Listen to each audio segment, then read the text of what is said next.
to 3, that means a factor between 2 to 3 for each 10 K rise in temperature. So, again what is the general rule of thumb, as so this was the reason this problem was chosen as being discussed, that the rate of a reaction will increase by a factor between 2 to 3 for each 10 K rise in temperature, and you can see this is 2.49, which is well between 2 to 3. Okay. So, with this what we have done is come to the end of a discussion of how rates are affected as a function of or by temperature, and what or how do we how can we have deeper insights into this, insights not only from the Arrhenius equation, but then where the Arrhenius equation originated from, and what are the underlying assumptions in this, and so on, right. So, hopefully again having gone through this discussion of temperature dependence on reaction rates, you would be able to better realize or appreciate what happens when the temperature is increased and how the reaction rate follows that increase in temperature, right. Okay. Now, we move on and come to something which is different, a little bit different. We say we will take a closer look at chemical reactions. Okay. So, what we are saying is that we are going to take a closer look at chemical reactions. Now, when I say that, what do I mean by that? So, what I mean is very simple. What I mean is that suppose you are given a reaction, right. Suppose you are given a reaction where say you have A plus B going to products. So, the reactant is going to products, the reactants between A and B. So, the moment you look at this reaction, what are the different questions that can come to mind, right. What are you trying to achieve? What when you look at a reaction, what do you think about the reaction at your first sight? So, one is that based on this, does the reaction occur in a single step, right, or does it involve multiple steps, right. So, this is an important question you ask yourself. Is it a single step reaction or is it a multiple step reaction? Okay. So, single step means that in one step only A reacts with B to give us P. If it is multiple steps, then it means that it is not happening in one step. So, there is at least two steps, there is at least one step more than the one which is referred to as the single step. So, that means there should be at least two steps to make it a multiple step, right. Next, what happens when a reaction, generally what happens when a reaction goes on to products? You have bonds making, bonds will break, bonds will form, right, during the course of the reaction. That means when the reactants go over to the products. So, your next question is again very simple. So, this is your next question. So, the next question is,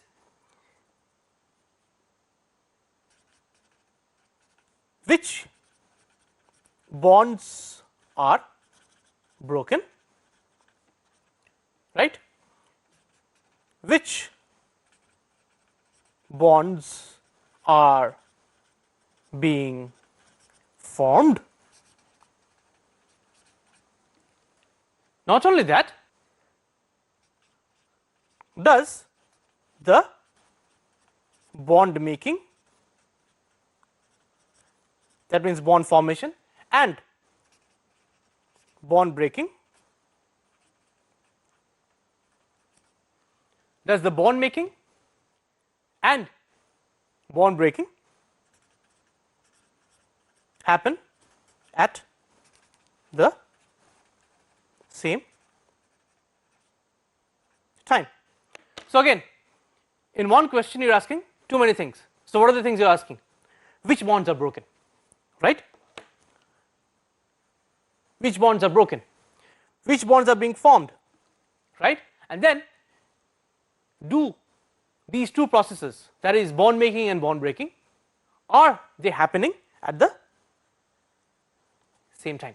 So see, you are given a reaction, the first question you ask is it a single step or a multi-step process, right? The second question you are asking is, okay, I know that bonds are being formed and also bonds are being broken. Which are those bonds which are being broken? Which are those bonds which are being formed? Are they being broken at the same time? Are they forming at the same time? That means is the bond breakage and the bond formation happening together simultaneously?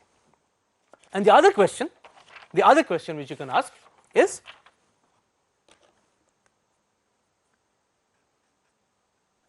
also a very relevant question. The other question you can ask is, what energy changes are involved in the reaction or reactions? What energy changes are involved in the reactions? So the three very important questions, at least three very important questions you ask yourself. A, whether single step or multiple step. 2, which bonds are going to break, which bonds are going to form, will the bond breaking and bond formation be taking place simultaneously? 3, what are the energy changes that are involved as the reaction progresses towards the product side? All these can be summed up in what we say is the reaction mechanism. So the reaction mechanism will encompass all the informations that you have asked for, that you are looking for, right? Is it a single step? Is it a multiple step? Which bonds are being formed or being broken? Are these processes happening at the same time? Then what are the energy changes involved? These are the three questions you asked, and these three questions are addressed together by the reaction mechanism of a certain reaction. So what is the reaction mechanism? So the reaction mechanism, we can say, so the reaction mechanism is, if I write it again, is providing you something. What is it providing? It is providing you a molecular description. It is providing you a molecular description. It is providing a molecular description of how the reactants are being converted to products. Okay, so it provides you a molecular description. And please understand that chemistry is all about molecules, and when you are talking about a reaction mechanism, you are trying to understand at the molecular level, that is at molecule by molecule, how each molecule is reacting with the other to give rise to your products. Okay, so this is why the reaction mechanism is so very important. We can say the reaction mechanism, again if we write,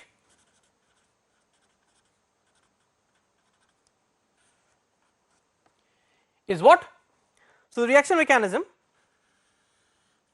is a proposal, is a proposed way or path of reactants going to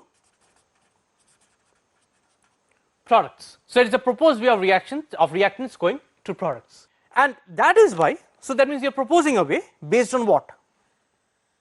You are proposing a reaction, you are proposing either a single step or multiple steps based on something.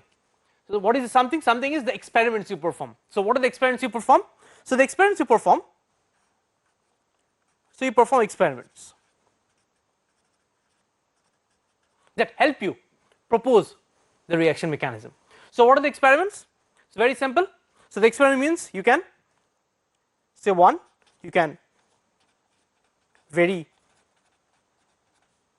concentrations of reactants, and then the other one is very obvious, can vary temperature, right. So by doing these experiments, we try to have an insight into how a specific reaction is going from the reactant side to the product side. Okay, that's why the reaction mechanism is so important and is of so fundamental significance in the branch of chemical kinetics, because once you know the reaction mechanism, you essentially know everything about the reaction, as long as the reaction mechanism that you are proposing is a valid one, right. Okay, so let us start with a few examples, right. So let us take this first example where we have ethyl bromide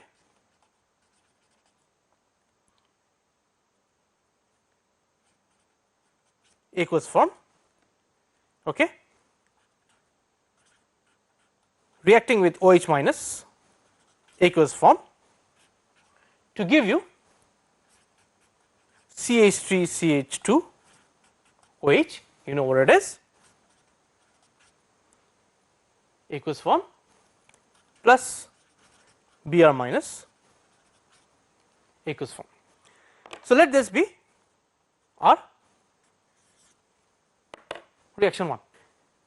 So we can say that it is very well established that this reaction happens in a single step.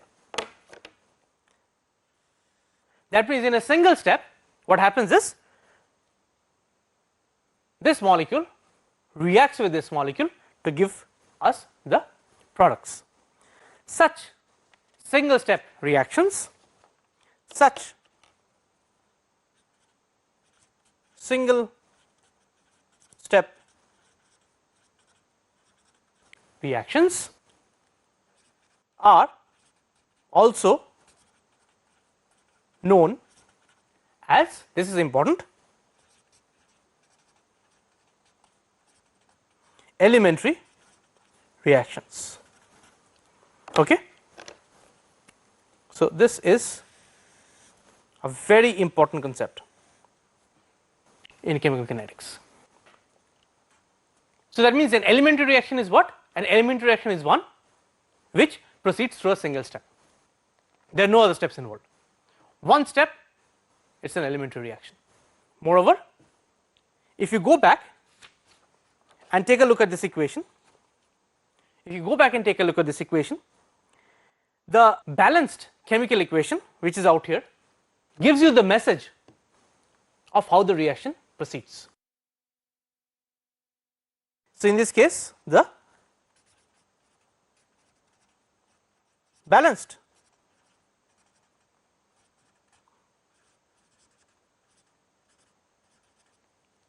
chemical equation conveys the one step nature of the process, right.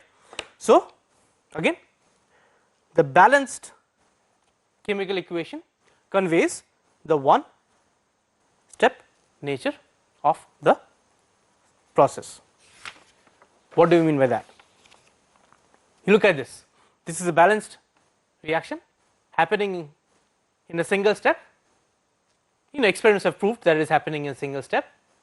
The balanced chemical equation is telling you, is conveying the message that in one step what happens is, if I go by molecule, a molecule of ethyl bromide reacts with that of hydroxide ion OH minus to give rise to ethanol and bromide. Okay, that is the message that is being conveyed by this balanced chemical equation, and this being a single step, the balanced chemical equation provides you information about how the reaction is going, and hence it is called an elementary reaction. Remember, elementary reaction has to be of a single step, right? That is how an elementary reaction defined. A single step is an elementary reaction, right? Okay. You know, to think about this, I can go ahead and write this, that because the balanced chemical equation is conveying the one step nature of this process, then I can write that R, the rate for this elementary reaction, is given by K times the reactants, which in this case CH3, CH2, Br and OH minus and OH minus. I can straight away write from the equation that I started with. So, because what it is telling is, because it is single step reaction, the balanced chemical equation directly tells me that the rate will depend upon the molecule of ethyl bromide and the molecule of OH minus reacting with each other in a single step, and that is why the rate can be written like this. So, this is something which is very important, right? The balanced chemical equation is conveying the message that this is how the reaction is going, and it also gives rise to something known as molecularity, and I will come to this thing. So, molecularity of a reaction, I will discuss this later, but what it essentially is saying is, if it is a elementary reaction, if the reaction is elementary, then if you look at, so this was the equation, right? If the reaction is elementary, that means happening in a single step, then directly from this this reaction I can write down the rate law. Evidence tells you that this reaction is not elementary in nature, that means it happens in multiple steps. And what are the steps? The steps are C6H5CH2Cl, right, giving you C6H5CH2 plus Cl minus. Say this is equation 3. The next step is C6H5CH2 plus OH minus, giving you C6H5CH2OH. This is 4. So, what has happened is, unlike the previous reaction where everything was happening in a single step, this however we see is not happening in a single step. The first step is going like this, where this one decomposes into a benzyl cation and the corresponding chloride, then this cation reacts with the hydroxyl ion to give rise to the corresponding alcohol. So, immediately when you have more than one step, so now what you also see is, before I move on, if I take these two reactions, and if I add these two reactions, right, if I add these two reactions, what will you see? You will see that this cation gets cancelled out from both the sides, and you are left with the balanced chemical equation which you started with, right. So, this is an important point of a multi-step reaction, that first, the moment it is a multi-step reaction, then the reaction is not an elementary reaction. Second, when you add these two reactants, these two steps up, or whatever number of steps you have in a non single step reaction, then that should give rise to your balanced chemical equation. only exceptions being chain equations, which we will not be discussing, but chain equations are very complicated in nature, right. Okay. So what can we say from this? What we can say is that a reaction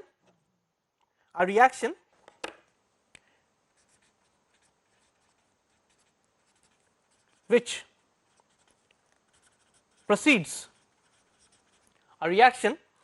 proceeds by more than one step is known as a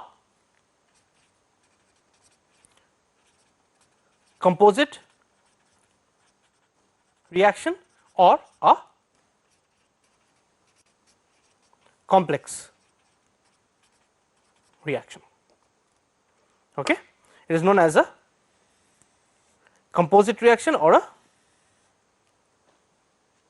complex reaction, and hence the corresponding reaction mechanism is either referred to as a composite reaction mechanism or a composer mechanism or a complex mechanism. That means I have either a composite mechanism or a complex reaction mechanism. Okay. However, if I go back to this, please note that though this reaction is a composite reaction, it is made up of these two steps, that is more than one step, hence composite or complex, but each step is elementary in nature. Each step is elementary in nature. So what we can say is that a composite reaction or a complex reaction is nothing but a sequence of elementary reactions. There can be 2 elementary reactions, there can be 3 elementary reactions, there can be 4 elementary reactions depending upon the complexity of the reaction, right. So let me say this again, a composite reaction is one or a complex reaction is one which happens by at least more than one step. The moment that happens, then each such step in a composite reaction is elementary in nature. For example, the first reaction here, reaction 3 is elementary, reaction 4 is elementary. These two different elementary reactions when summed up give us back the complex reaction or the reaction which is happening not in one step but in multiple steps. Now this is something very important for you to understand. Okay. So as I said, so a composite reaction is any reaction where the mechanism would involve would involve at least 2 steps, that means definitely more than one step. Now in general,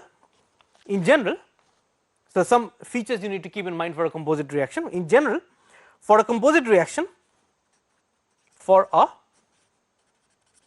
composite or complex, so composite and complex can be used interchangeably. They kind of tell you they have the same meaning, they tell you the same thing. The number and nature of the steps in the reaction mechanism, which is complex anyway, cannot be deduced from stoichiometry. Okay, cannot be deduced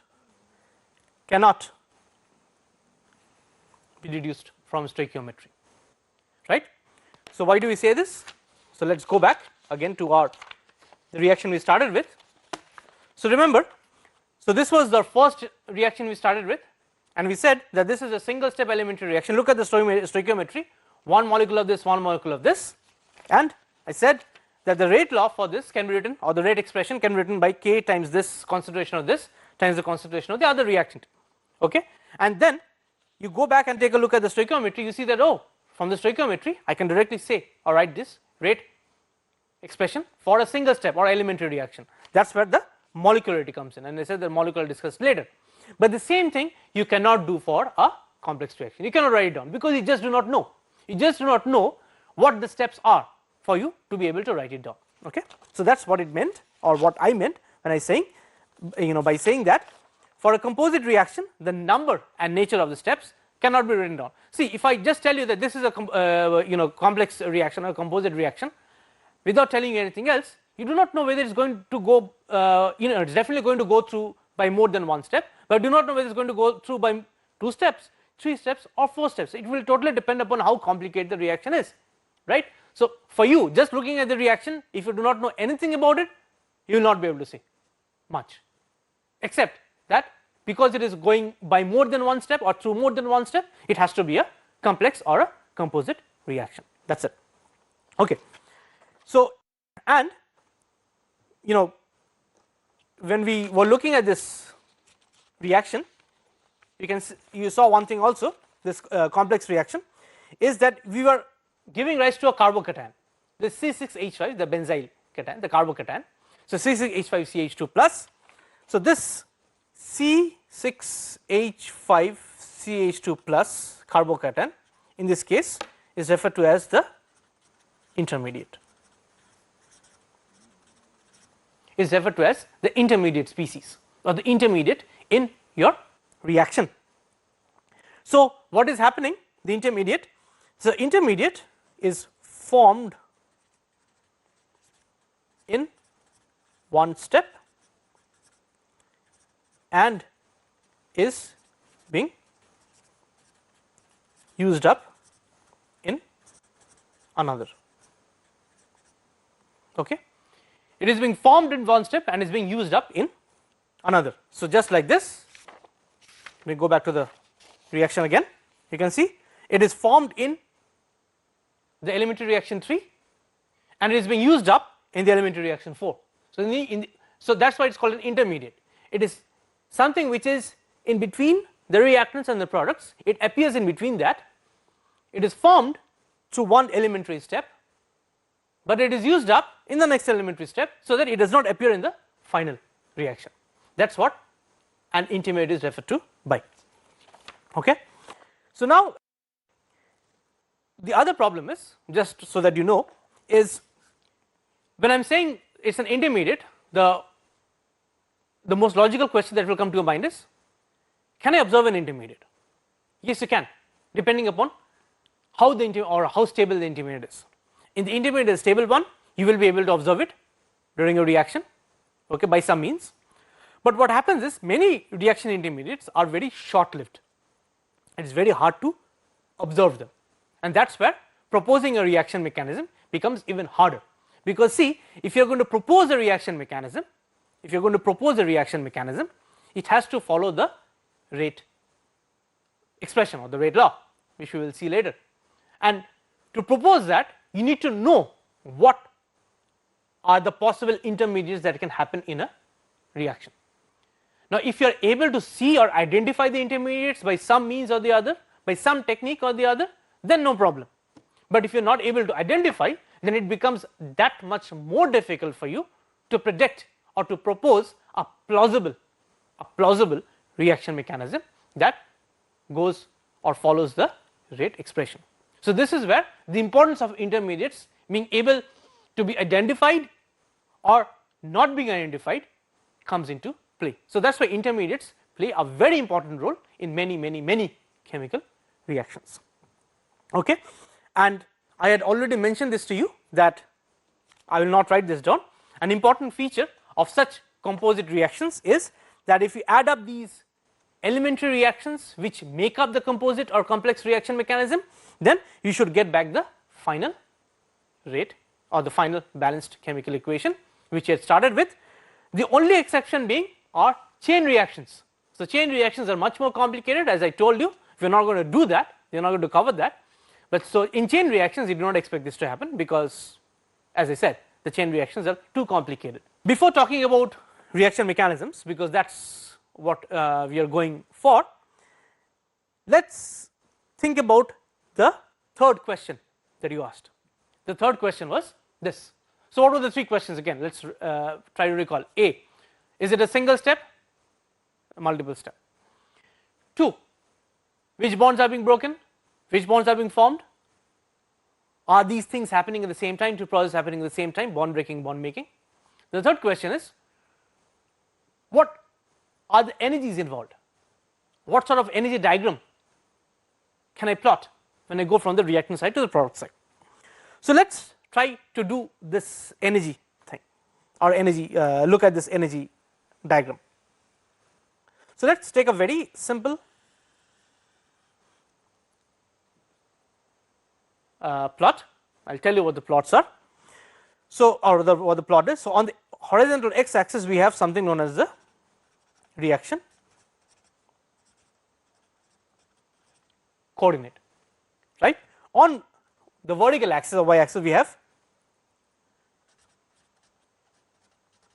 potential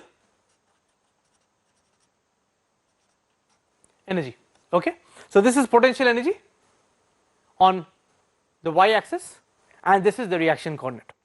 Now, let us talk about a certain reaction, okay. So, let us talk about an elementary reaction. Let us talk about this elementary reaction. Elementary reaction means an elementary reaction which is a reaction which is happening through a single step, okay. So, let this be our reactants, let this be our products, and this is typically what you would see being depicted in many books. So, this then would be your reactants and this would be your products, okay. So, what is this diagram called? So, this diagram is referred to as an energy profile. So, okay. So, I will draw it again later.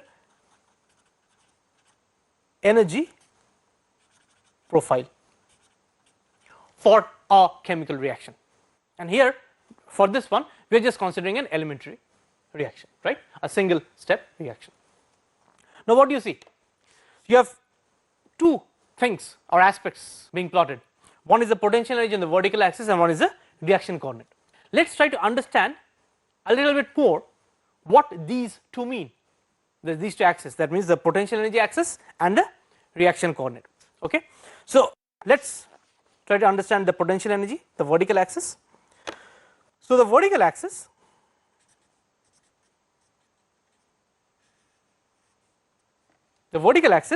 is your potential energy axis, right. So, what does it represent? It represents the potential energy.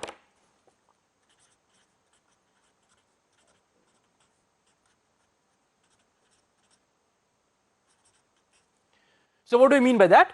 So, when I say that this vertical axis, which is the potential energy, has contributions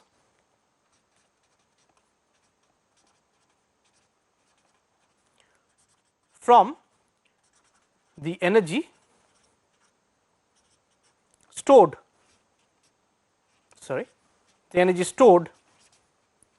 in chemical bonds as well as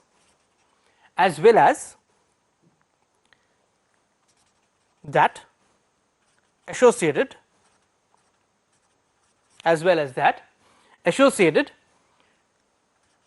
with interactions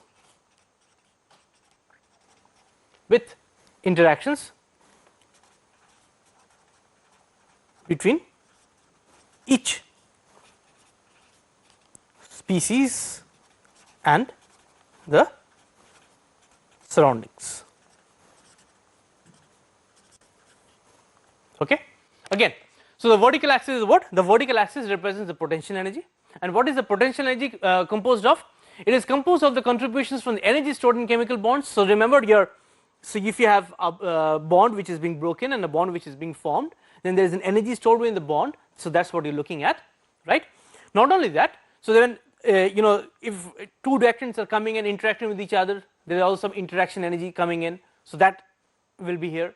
Now suppose you have ions which are in water or some other neutral molecules which are in water, they would be having their respective interaction energies with the surroundings, which is water, the reactants in water, and hence all those energy contributions are being clubbed into this vertical axis, which is your potential energy axis. So then you know what the vertical axis is. The vertical axis is your potential energy, which is a contribution, which is essentially the sum of the contributions of all the energies that are stored and being changed when the reaction is taking place. That means you go from the reactants to the products.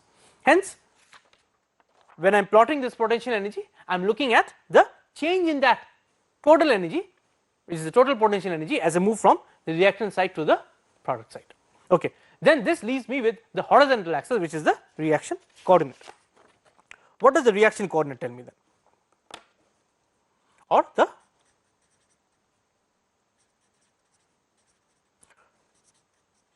horizontal axis, which is my reaction coordinate. Now the name might be a very fancy name, but it is very simple. So you see, what does a reaction coordinate try to imply? So reaction means reaction, coordinate means by looking at some coordinate, some sort like x, y, z coordinates, and looking at some coordinate you understand how the reaction is progressing. So that is typically what a reaction coordinate is. So we can write down, so we can write then the reaction coordinate summarizes the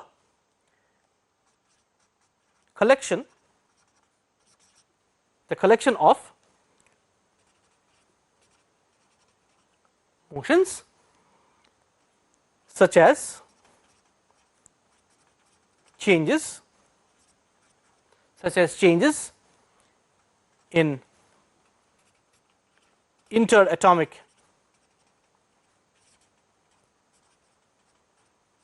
distances, right, and bond angles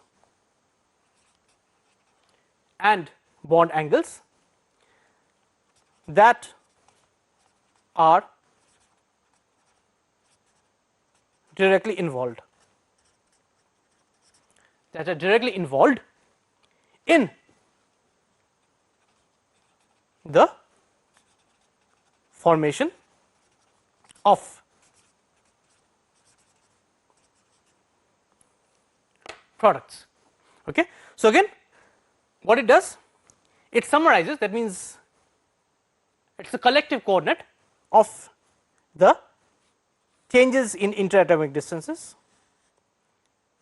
and or bond angles that are directly involved as you move from the reactant side to the product side. So then what does it tell you again? Then it tells you that it represents the path that the system takes when it moves from the reactant side to the product side. So I can say then it is the path the system takes as a move from the reactant side to the product side. So now then, having looked at both the axis, the horizontal axis which is the reaction coordinate, and the vertical axis which is representing the potential energy, you will be able to now realize what it means.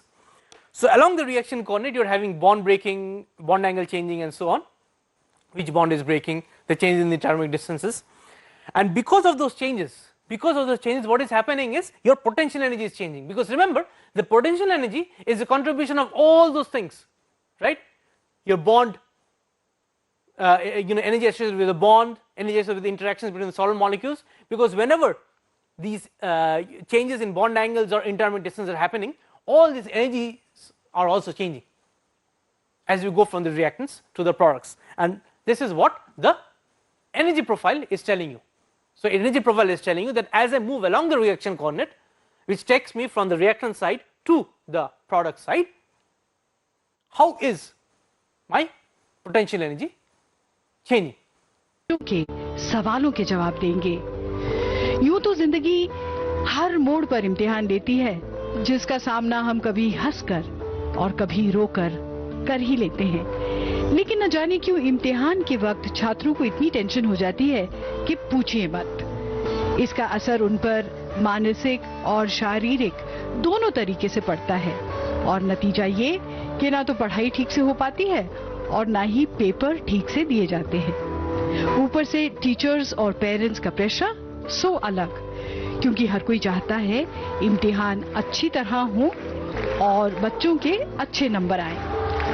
ऐसे में माननीय प्रधानमंत्री श्री नरेंद्र मोदी जी ने छात्रों के मन को समझा और उन्हें लगा कि इम्तिहान से पहले छात्रों से सीधा संपर्क साधना जरूरी है, ताकि उन तक ये संदेश पहुंचाया जा सके कि पढ़ाई लिखाई करते समय जितना हो सके मन को शांत रखना चाहिए। उससे आप जो पढ़ रहे हैं वो आसानी से समझ आ जाता है और इम्तिहान देते वक्त याद रहता है और एक कॉन्फिडेंस बना रहता है। प्रधानमंत्री जी की ये पहल, जिससे छात्रों का मनोबल बढ़ सके और तनाव दूर हो सके। मोदी जी छात्रों से प्रधानमंत्री की तरह नहीं, बल्कि बड़े भाई, मित्र और साथी के रूप में सहज बातचीत करेंगे। यहाँ एक इनफॉर्मल माहौल होगा और छात्र प्रधानमंत्री जी से अपने सवाल पूछ सकेंगे। प्रधानमंत्री जी बच्चों के प्रश्नों के जवाब देंगे और बच्चे बिना किसी स्ट्रेस के तैयारी करने, एग्जाम पर फोकस करने और बिना चिंता के अपनी बेस्ट परफॉर्मेंस देने के लिए प्रेरित होंगे।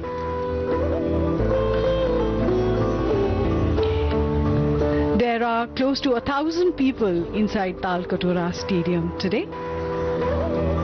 More than 15 lakh registrations were received on the MyGov app, with 12 lakh students and 2.7 lakh teachers. This is the 5th edition of Pariksha Pe Charcha. The first one was held in 2018, the second in 2019, the third in 2020. These were all town hall interactive sessions. The fourth one was held on the 7th of April 2021, but this was held online.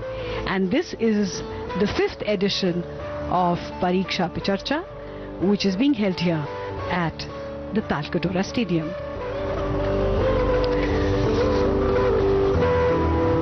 The Honorable Prime Minister Shri Narendra Modi ji conceptualized a unique interactive program, Pariksha Pe Charcha, where students, parents, teachers across the nation and also from overseas interact with him to discuss and overcome the stress emerging out of examinations in order to celebrate life as an utsav, a festival.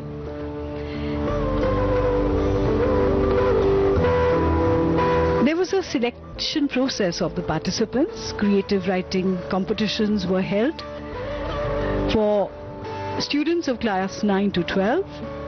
Teachers and parents registered on the mygov.in portal from the 28th of December to the 3rd of Feb 2022. The theme for students was Exam Stress Management Strategies During COVID-19.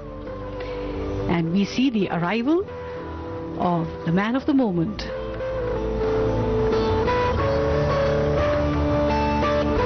The mind, the thought behind Pariksha Pe Charcha,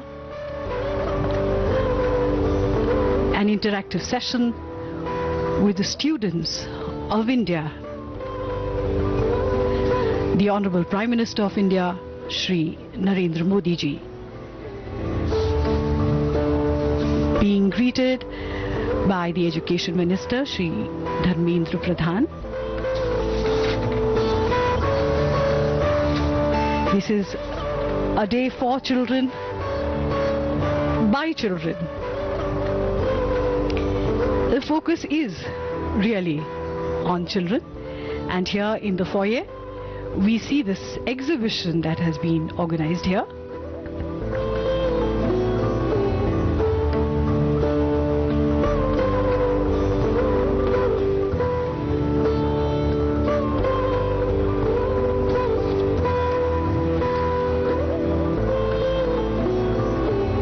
Covid विजय ये model है जिसके जरिए हम देख रहे हैं कि कैसे हमारे देश में कोविड से विजय पाई गई।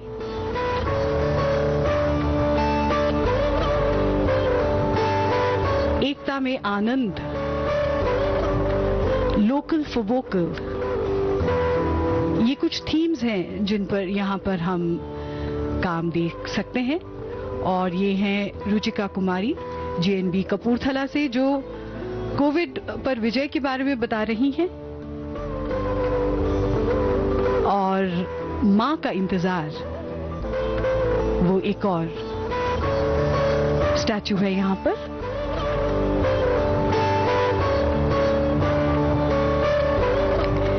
और ये पेंटिंग्स हैं जिसका थीम है पंचतत्व, the 5 elements. Most of these paintings have been made by Aminya Singh, who here is explaining to the Honorable Prime Minister the theme of each of the paintings. भूमि, जल, अग्नि, गगन और वायु के रूप में पंच महाभूत हमारी सृष्टि का आधार माने गए हैं। और ये आजादी का अमृत महोत्सव,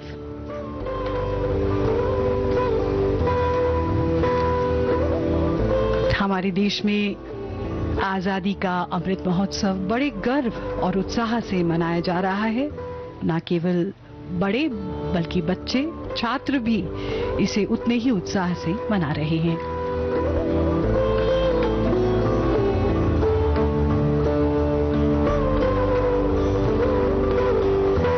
इन पेंटिंग्स का थीम है उत्कृष्ट भारत।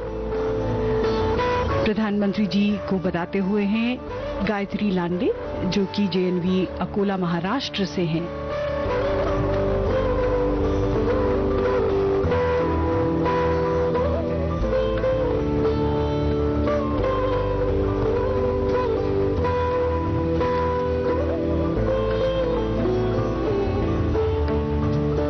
यहाँ पर हम देख रहे हैं पारंपरिक खिलौने। इन खिलौनों से खेलते खेलते बच्चे खेल खेल में ही रिश्तों के बारे में, दुनिया के बारे में, जीवन के बारे में बहुत सी बातें सीख जाते हैं।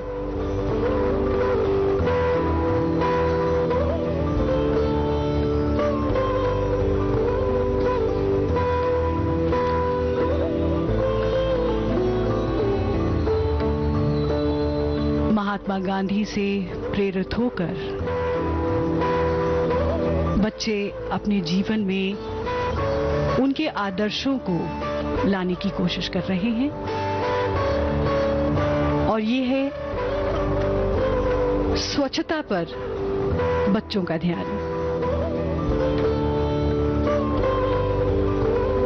रिया विश्वकर्मा केवी जमुना कॉलियरी एमपी से हैं,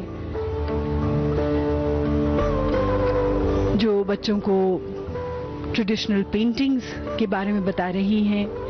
ये मधुबनी पेंटिंग्स हैं, तरह तरह की चित्रकलाएं हैं जो हमारे देश की पारंपरिक कलाओं का हिस्सा है और जिसे बच्चे बनाकर हमारी पारंपरिक कलाओं के बारे में सीखते हैं। Namami Gange, a very important project of the Honorable Prime Minister to clean our rivers, especially the river Ganga. Azadi Ka Mahotsav, a celebration of 75 years of India's independence and a celebration of the great heroes who guard our borders. And this painting, Indian Heroes, shows heroes of the pandemic, the doctors, the healthcare workers, media personnel and the various other people who remained active despite all the dangers of the pandemic.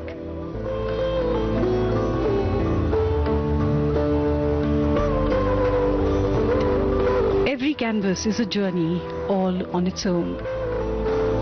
A picture, they say, is a poem without words. And these are some of the fine works we are seeing of the students of various schools from across the country.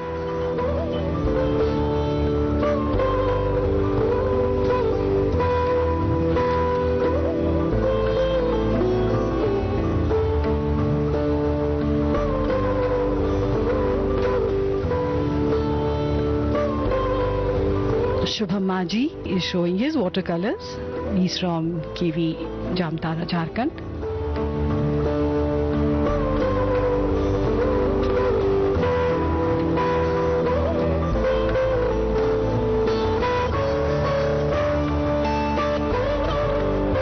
Art enables us to find ourselves and lose ourselves at the same time. And through these watercolors, we see the expression of students of KV schools, Kendriya Vidyalaya schools, and Navodaya schools.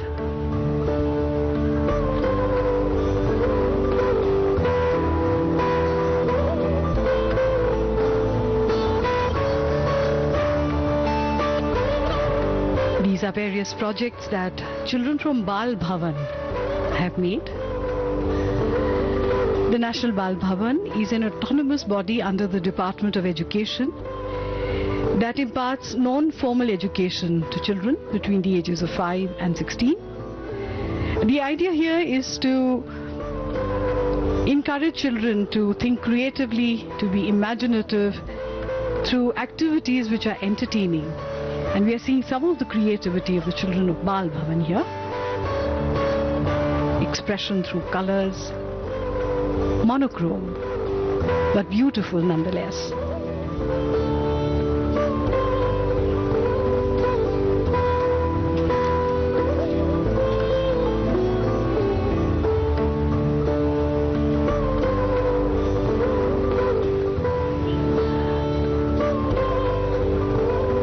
Papier-mâché art is being shown here. By using simple everyday things, one can create objects of great beauty.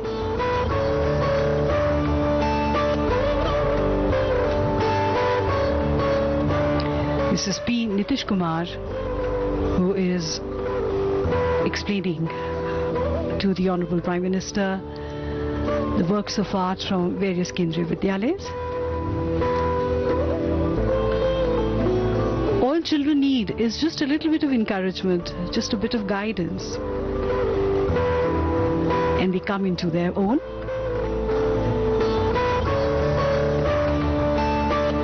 The themes here include the need to be more eco-friendly and green.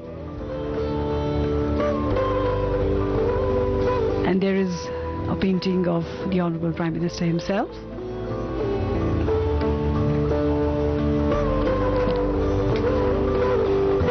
These were some of the themes that were given to children. Azadi Ka Amrit Mahotsav, Clean India, Green India, digital collaboration in classrooms, and environmental conservation and climate change resilience. The children have expressed these themes in various ways using different materials, watercolors, oils, clay, to express how they see these themes.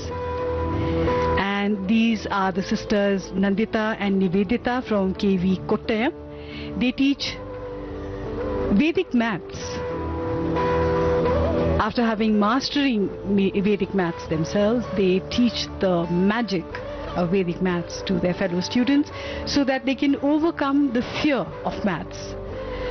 These two sisters took online free tuitions But for certain sessions, they requested the students to donate money to PM Cares, and close to 15,000 rupees were raised by them. So the children, while learning maths, also learnt about social responsibility. They learnt about contributing their bit in service of the nation. And this is Easy Health, an innovative device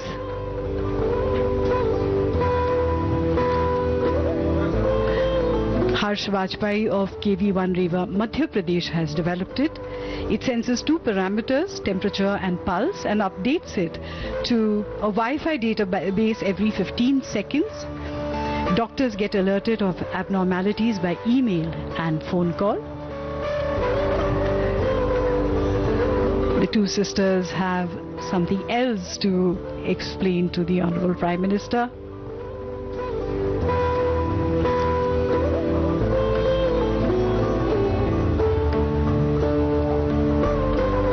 They're sharing their videos of how the classes were conducted and how magical Vedic maths is if you learn it. And who can resist the temptation to speak just a little more with the Honorable Prime Minister? This is a once in a lifetime chance for these children.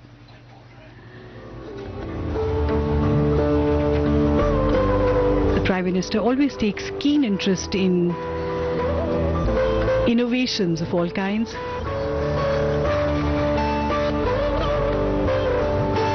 And this is a child prodigy who is sharing with the Prime Minister origami, Tej Kumar Patel from KV Gandhinagar, Gujarat. And this is the Bluetooth serving table. Covid के दौरान मरीजों को isolation में रखा जाता है. ऐसे में इस ब्लूटूथ टेबल की मदद से मरीजों को खाना और दवाइयां दी जा सकती हैं. ये एक फोन ऐप से चलता है और उस ऐप को भी इन्हीं बच्चों ने डेवलप किया है. आर्यन कुमार जिन्होंने ब्लूटूथ बनाया है, ब्लूटूथ सर्विंग टेबल बनाया है, और ये है 3D printer.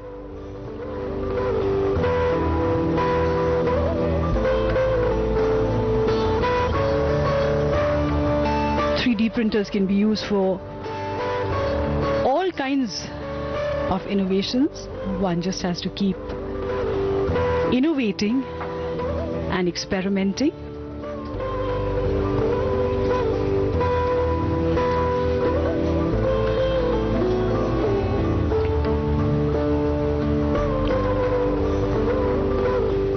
With great confidence, the children sharing their innovations with the Honorable Prime Minister.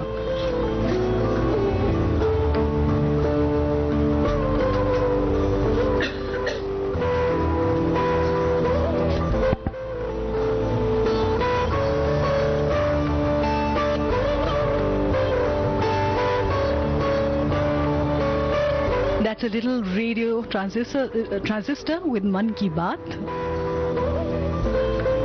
A 3D printed radio transistor. Who knows what all these children will develop and print in the future.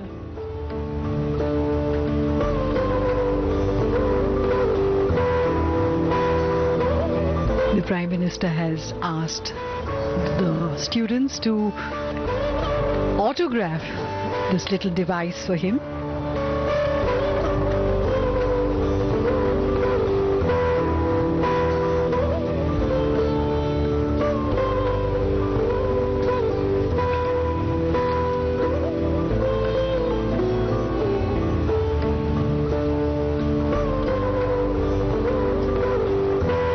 Just a few moments from now, the Honorable Prime Minister will address these children inside the Talkatura Indoor Stadium, and they are waiting with bated breath for the Honorable Prime Minister's arrival.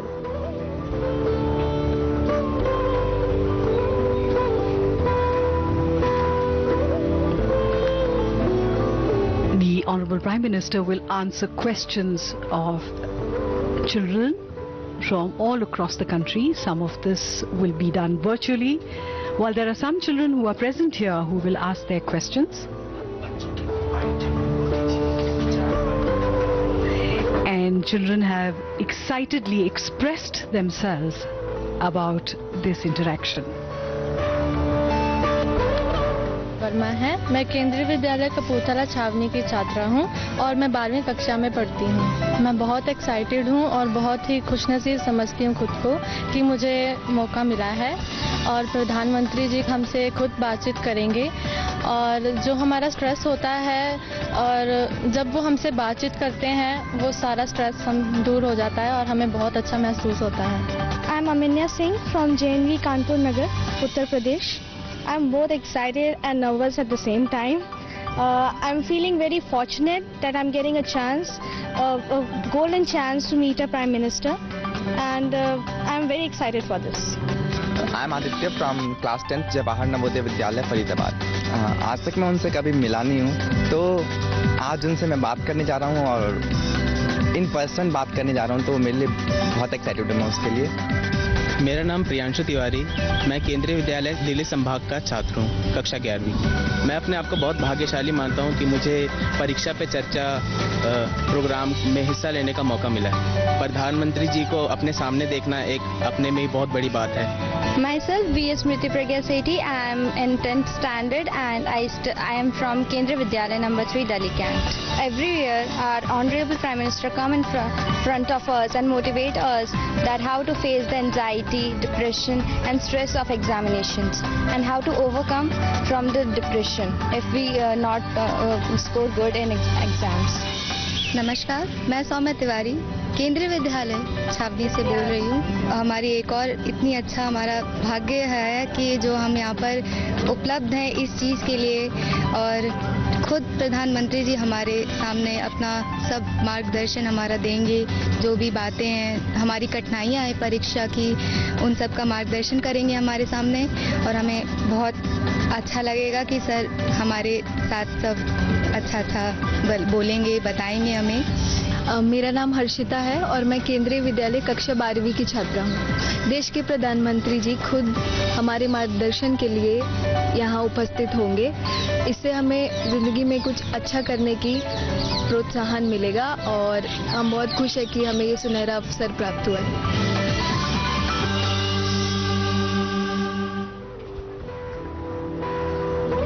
बच्चों को क्या सोचना है ये नहीं, बल्कि कैसे सोचना है ये सिखाने की जरूरत है और यही विचार माननीय प्रधानमंत्री जी का है। परीक्षा में चर्चा, परीक्षा कैसे दी जाए, उसकी तैयारी कैसे हो, उसके बारे में तो है ही, लेकिन ये जीवन के बहुत बड़े लेसन्स हैं कि हम जीवन कैसे जिए, किसी भी मुसीबत में शांत कैसे रहें और अपनी सोचने की शक्ति को शक्तिशाली कैसे बनाएं। ये सब माननीय प्रधानमंत्री जी हमारे यहाँ मौजूद छात्रों को बताएंगे, उनके टीचर्स को और पेरेंट्स को बताएंगे और ये भी बताएंगे कि बच्चों पर एग्जाम्स का स्ट्रेस नहीं होना चाहिए। हर बच्चे की अपनी क्षमता होती है, उसे उसी हिसाब से तैयारी करनी चाहिए है। 9/10 of education, it is said, is encouragement. Education is the power to think clearly, the power to act well in the world's work, and the power to appreciate life.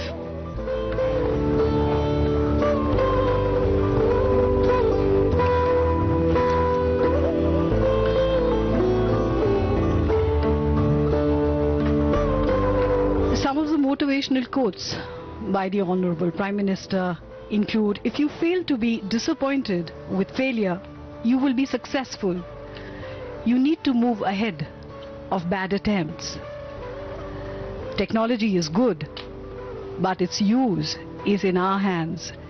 Parents should discuss technology as part of the dinner table conversation.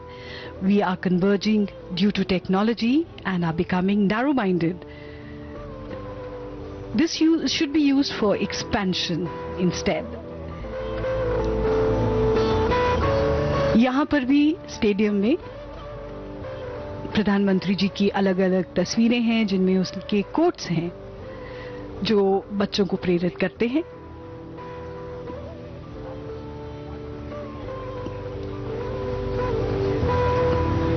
Self confidence is very important. It's not a pill or herb. There is no tablet that can be consumed for instant confidence.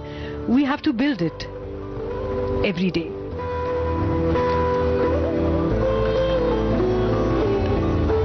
परीक्षा पे चर्चा एक ऐसा माध्यम है जिसके जरिए छात्रों को, उनके माता पिता को और अध्यापकों को संदेश पहुंचाया जाए कि इम्तिहान जरूरी तो हैं लेकिन सब कुछ नहीं है और छात्रों पर अपेक्षाओं का बोझ नहीं होना चाहिए। छात्रों तक ये संदेश पहुंचाया जाए कि नियमित रूप से पढ़ाई भी बहुत जरूरी है और अनुशासन से पढ़ा जाए। जीवन की चाहे कोई भी परीक्षा क्यों ना हो, मन जितना प्रसन्न रहेगा, नतीजा हमेशा अच्छा ही होगा। यहाँ तालकटोरा स्टेडियम में माननीय प्रधानमंत्री जी का आगमन, तालियों की जोरदार गड़गड़ाहट। परीक्षा पे चर्चा 2022 में हार्दिक स्वागत, वंदन, कोटि कोटि अभिनंदन।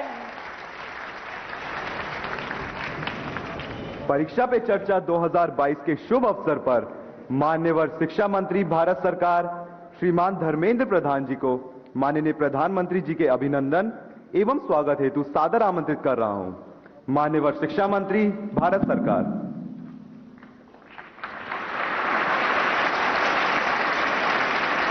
नमस्कार मित्रों,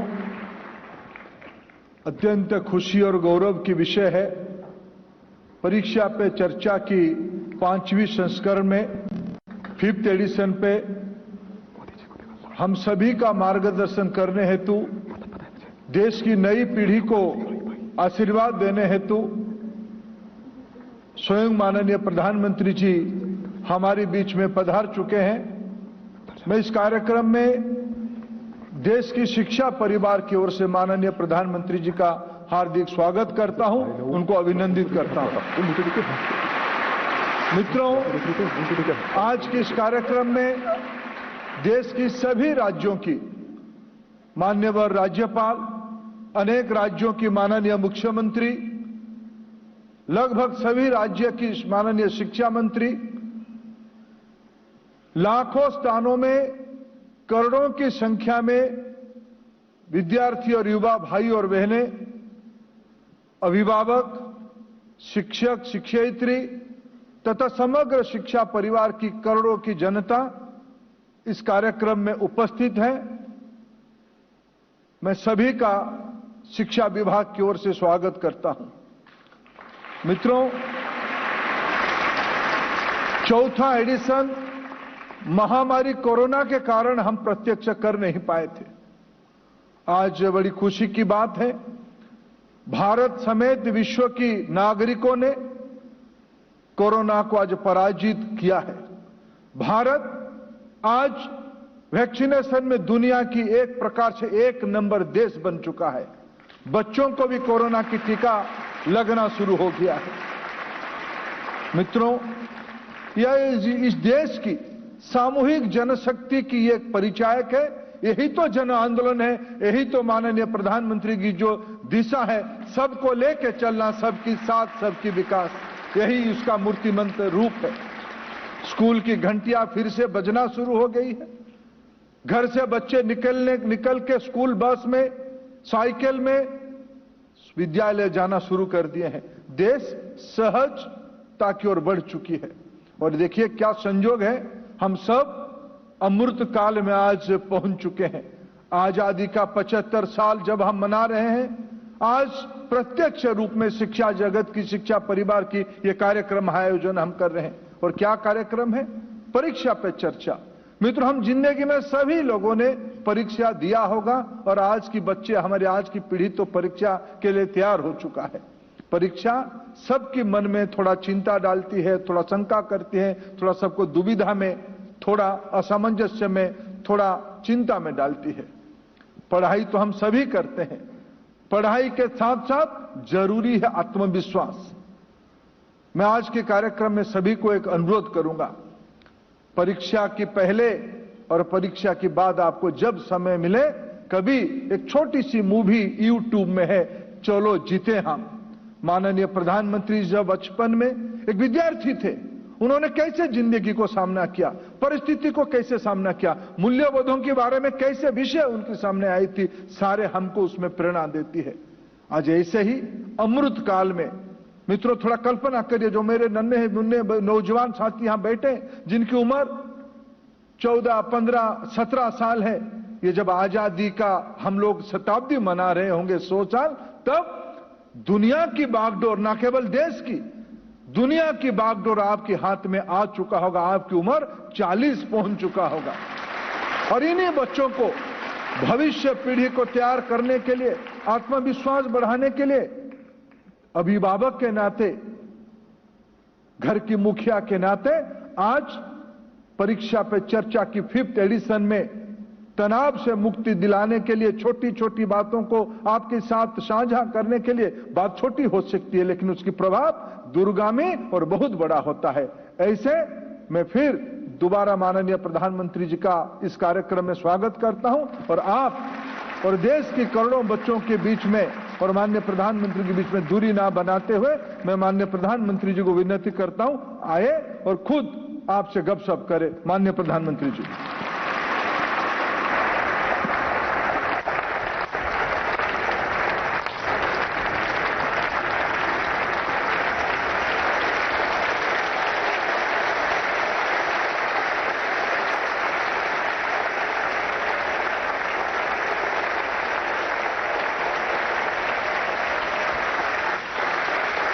आप सबको नमस्कार।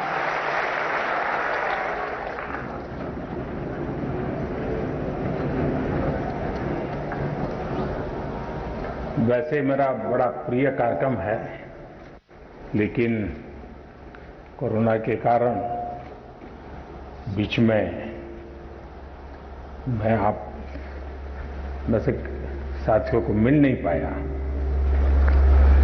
तो मेरे लिए आज का कार्यक्रम जरा विशेष खुशी का है, क्योंकि एक लंबे अंतराल के बाद आप सबसे मिलने का मौका मिल रहा है।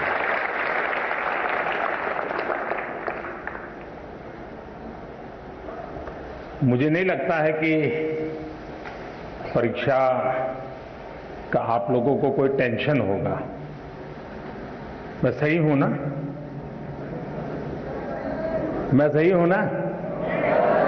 आप लोगों को टेंशन नहीं होगा ना? अगर टेंशन होगा तो आपके माता पिता को होगा कि क्या करेगा। सच में बताइए, किसको टेंशन है, आपको कि आपके परिवार वालों को? जिनको खुद को टेंशन है वो हाथ ऊपर करे। अच्छा, अभी भी लोग हैं? अच्छा। और जिनका पक्का विश्वास है कि मम्मी पापा को टेंशन है, वो कौन कौन है? ज्यादा लोग वही है। कल विक्रम संवत नव वर्ष शुरू हो रहा है और वैसे ही अप्रैल महीना हमारे देश में अनेक त्योहारों से भरा रहता है। मेरी आने वाले सभी त्योहारों के लिए आप सबको बहुत बहुत शुभकामनाएं। लेकिन त्योहारों के बीच में एग्जाम भी होती है और इसलिए त्योहारों का मजा नहीं ले पाते हैं। लेकिन अगर एग्जाम को ही त्योहार बना दें तो फिर वो त्योहार में कई रंग भर जाते हैं। और इसलिए आज का हमारा कार्यक्रम, हम हमारे एग्जाम्स में त्योहार का वातावरण कैसे बनाएं, उसको रंगों से कैसे भर दें, उमंग उत्साह के साथ हम परीक्षा के लिए कैसे प्रस्थान करें, इन्हीं बातों को लेकर के हम चर्चा करेंगे। कई साथियों ने बहुत सारे सवाल मुझे भेजे भी हैं। कुछ लोगों ने मुझे ऑडियो मैसेज भी भेजा है, कुछ लोगों ने वीडियो मैसेज भेजा है। मीडिया के साथियों ने भी स्थान स्थान पर विद्यार्थियों से बातें करके कई सवाल निकाले हैं, लेकिन समय सीमा में जितना कर सकता हूं उतना जरूर करूंगा। लेकिन मैं इस बार एक नया साहस करने वाला हूं। बस क्योंकि पिछले 5 बार का अनुभव है कि बाद में कुछ लोगों की शिकायत रहती है कि मेरी बात रह गई, मेरी बात नहीं आई वगैरह। तो मैं एक काम करूंगा इस बार कि आज जितना हो सकता है समय की सीमा में हम बातें करेंगे, लेकिन बाद में आपके जो सवाल है उसको मैं अगर समय मिला तो वीडियो के माध्यम से, कभी प्रवास करते समय मेरे पास मौका होगा तो ऑडियो के माध्यम से, या तो फिर रिटन टेक्स्ट के रूप में मैं नमो ऐप पर सारे चर्चा को फिर से एक बार आपके सामने जो चीजें यहां छूट गई हैं उसको रखूंगा, ताकि आप नमो ऐप पर जाकर के, और उसमें भी इस बार एक नया प्रयोग किया है, माइक्रो साइट बनाई है, तो वहां पर भी जाकर के आप इसका लाभ उठा सकते हैं। तो आइए हम कार्यक्रम प्रारंभ करते हैं। सबसे पहले कौन है? Thank you honourable prime minister sir. माननीय प्रधानमंत्री जी, आपका प्रेरक एवं ज्ञानवर्धक उद्बोधन सदैव हमें सकारात्मक ऊर्जा एवं विश्वास से भर देता है। आपके बृहद अनुभव एवं ज्ञानपूर्ण मार्गदर्शन की हम सब उत्सुकता से प्रतीक्षा कर रहे हैं। माननीय, आपके आशीर्वाद एवं अनुमति से हम इस कार्यक्रम का शुभारंभ करना चाहते हैं। धन्यवाद मान्यवर।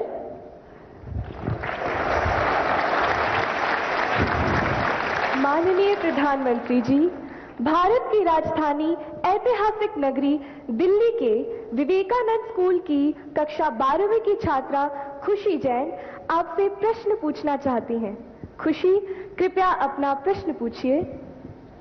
ये अच्छी बात है, खुशी से शुरू हो रहा है।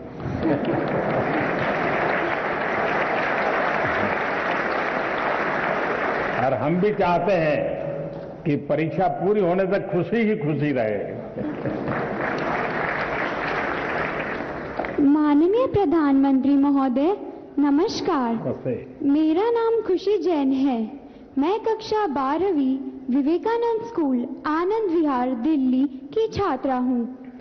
मान्यवर, मेरा प्रश्न है, जब हम घबराहट की स्थिति में होते हैं तो परीक्षा के समय हम तैयारी कैसे करें?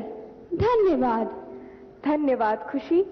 मान्यवर, साहित्यिक परंपरा के परिप्रेक्ष्य में अत्यंत समृद्ध प्रदेश छत्तीसगढ़ के बिलासपुर के कक्षा 12वीं के छात्र ए श्रीधर शर्मा कुछ इसी तरह की समस्या से जूझ रहे हैं। वह उत्सुक है प्रधानमंत्री जी के समक्ष अपनी बात रखने को। श्रीधर, कृपया अपना प्रश्न पूछिए। नमस्कार माननीय प्रधानमंत्री महोदय, मैं ए श्रीधर शर्मा दक्षिण पूर्व मध्य रेलवे उच्चतर माध्यमिक विद्यालय नंबर 1 बिलासपुर छत्तीसगढ़ के कक्षा 12वीं आर्ट्स का छात्र हूँ। महोदय, मेरे प्रश्न कुछ इस प्रकार हैं। मैं परीक्षा संबंधी तनाव से कैसे निपटूं? अगर मेरे अंक अच्छे नहीं आए तो क्या होगा?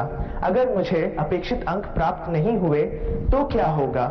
और अंततः अगर मेरे ग्रेड अच्छे नहीं आए तो मैं अपने परिवार की निराशा से कैसे निपटूं? धन्यवाद Shridhar. From the land where the Sabarmati Sant Mahatma Gandhi ji started his Satyagraha movement, I invite Kenny Patel, a class 10 student of Vadodara, who earnestly seeks your guidance on similar challenges faced by her. Kenny, please ask your question. Greeting Prime Minister sir. My name is Kenny Patel. I am from Treehouse High School, Vadodara, Gujarat, from class 10th. My question is how to overcome the stress of completing the whole syllabus with a proper revision to enhance our marks and results, and how to take proper sleep and rest during the examination time. Thank you, sir. Thank you केनी। माननीय प्रधानमंत्री जी, खुशी, श्रीधर शर्मा तथा केनी पटेल परीक्षा के तनाव से व्यथित हैं। उन्हीं की तरह देश भर से अनेक विद्यार्थियों ने एग्जाम स्ट्रेस से संबंधित प्रश्न पूछे हैं। परीक्षा के तनाव से लगभग सभी विद्यार्थी प्रभावित होते हैं और आपके मार्गदर्शन के अभिलाषी हैं। माननीय प्रधानमंत्री जी, एक साथ आप लोगों ने इतना सवाल पूछ लिए हैं कि ऐसा लग रहा है कि मुझे ही पैनिक से गुजरना पड़ेगा। देखिए, आपके मन में भय क्यों होता है, ये प्रश्न मेरे मन में है। क्या आप पहली बार एग्जाम देने जा रहे हैं क्या? आप में से कोई नहीं है जो पहली बार एग्जाम देने जा रहा है। मतलब कि आपने बहुत सारी एग्जाम दे चुके हैं और अब तो आप प्रकार से एग्जाम के इस दौर से आखिरी छोर की तरफ पहुंच चुके हैं। इतना बड़ा समंदर पार करने के बाद किनारे पर डूबने का डर, ये तो दिमाग में बैठता नहीं है। तो पहली बात है कि आप मन में एक बार तय कर लीजिए कि परीक्षा जीवन का एक सहज हिस्सा है। हमारी विकास यात्रा का छोटे छोटे पड़ाव है और उस पड़ाव से हमें गुजरना है। हम गुजर चुके हैं। जब इतनी बार हम एग्जाम दे चुके हैं, एग्जाम देते देते देते एक प्रकार से हम एग्जाम प्रूफ हो गए हैं। और जब ये विश्वास पैदा हो जाता है तो ये नहीं, आने वाली किसी भी एग्जाम के लिए ये अनुभव अपने आप में आपकी ताकत बन जाते हैं। इसे, आपके इन अनुभव को, जिस प्रक्रिया से आप गुजरे हैं, उसको आप कतई छोटा मत मानिए। दूसरा, ये आपके मन में जो पैनिक होता है, क्या ये तो नहीं है कि प्रिपेयर्डनेस में कमी है?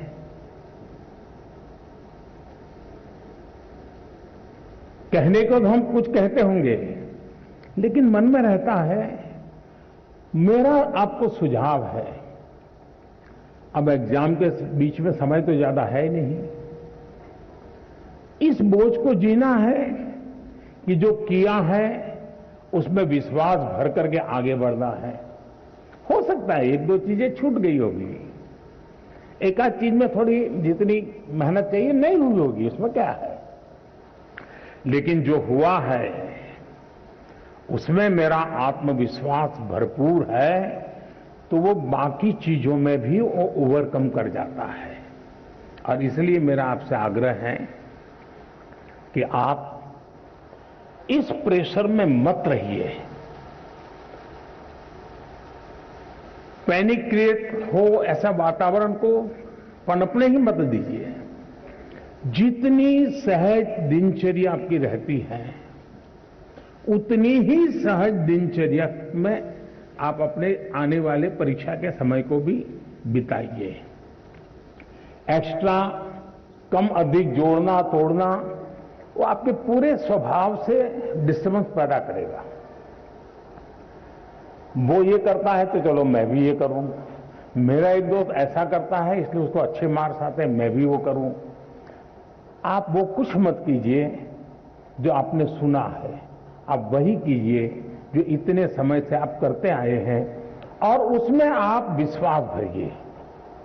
मुझे पक्का भरोसा है आप पर कि आप बहुत सरलता से, उमंग से, उत्साह से, एक फेस्टिवल मूड में एग्जाम दे पाएंगे और सफल होकर रहेंगे।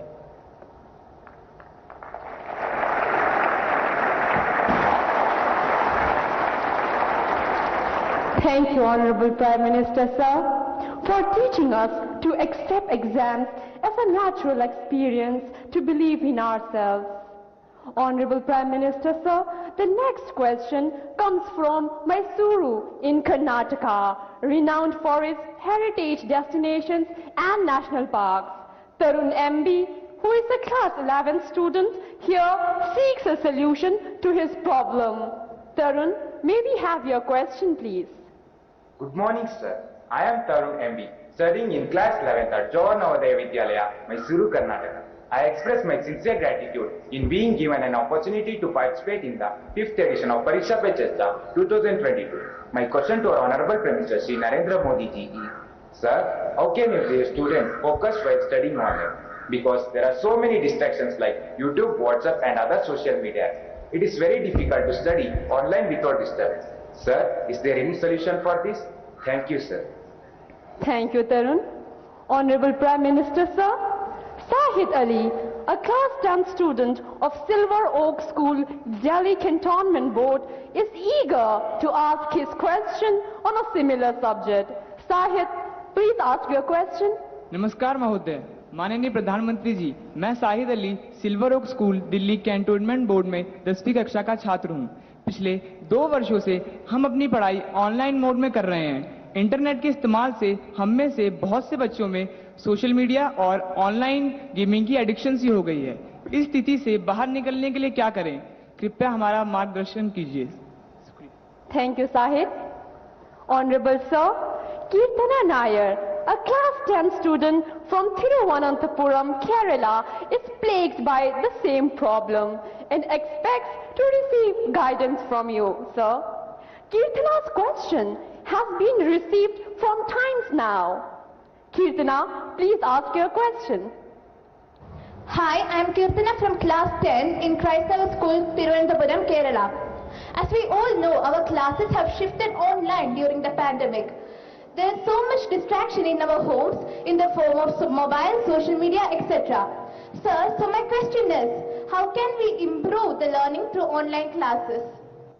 Thank you, Kirtana. Honorable Sir, online education has challenged not only students but teachers too. Mr. Chandra Chudeshwaran M., a teacher from Krishnagiri, seeks guidance and direction from you. Sir, please ask your question. Namaste, Honorable Prime Minister, sir. I am Chandra Chudeshwaran from the Ashok Leyland School, Hosur, Tamil Nadu. My question is, as a teacher, conducting online teaching and learning has become a challenge. How best to face it, sir? Dhanyavad, Mahoday. Thank you, sir. Honorable Prime Minister, sir, Tarun, Sahid, Kirtana and Chandra Chudeshwaran, sir, are all anxious about the online education has caused them to addicted to and distracted by social media during the last 2 years. Honorable sir, from different parts of the country, we have received many similar questions. Out of those, these are the selected ones that sum up everyone's concerns. I request you to please guide them, sir. मेरे मन में एक सवाल आता है कि आप लोगों ने बताया कि कहीं इधर इधर भटक जाते हैं। थोड़ा अपने आप को पूछिए कि जब आप ऑनलाइन रीडिंग करते हैं तो सचमुच में रीडिंग करते हैं कि रील देखते हैं?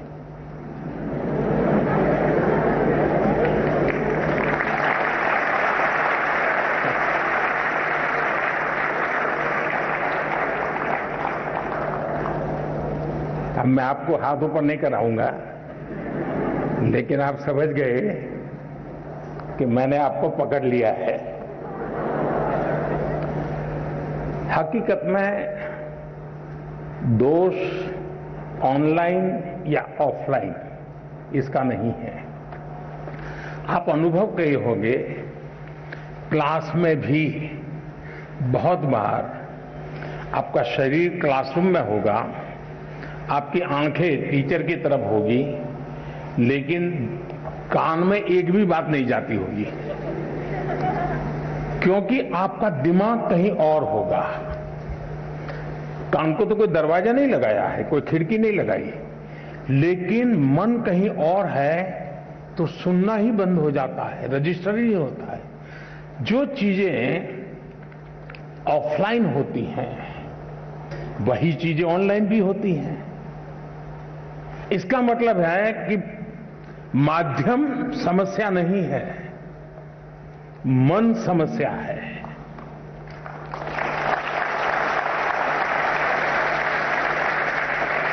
माध्यम ऑनलाइन हो या ऑफलाइन, अगर मेरा मन पूरी तरह उससे जुड़ा हुआ है, उसमें डूबा हुआ है, मेरा एक खोजी मन है जो उसमें की बारीकियों को पकड़ने की कोशिश कर रहा है, तो आपके लिए ऑनलाइन या ऑफलाइन मैं नहीं मानता हूं कि कोई फर्क पड़ सकता है। और इसलिए हम जैसे युग बदलता है तो माध्यम भी बदलते रहते हैं।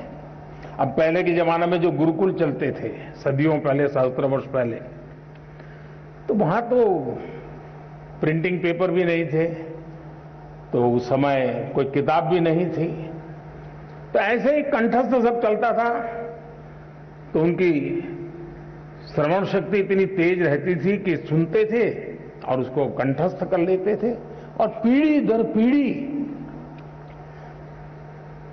कान के द्वारा सीख करके, बाद में युग बदल गया, प्रिंटेड मटेरियल आ गया, किताबें आने लगी, तो लोगों ने उसमें ढाल दिया। ये इवोल्यूशन लगातार चलता रहा है, ये और यही तो मानव जीवन की विशेषता है।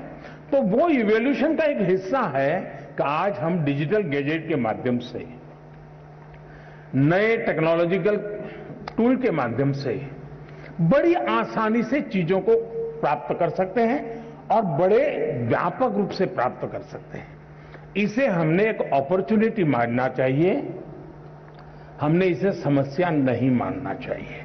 लेकिन ये भी सही है कि कभी हमने एक कोशिश करनी चाहिए,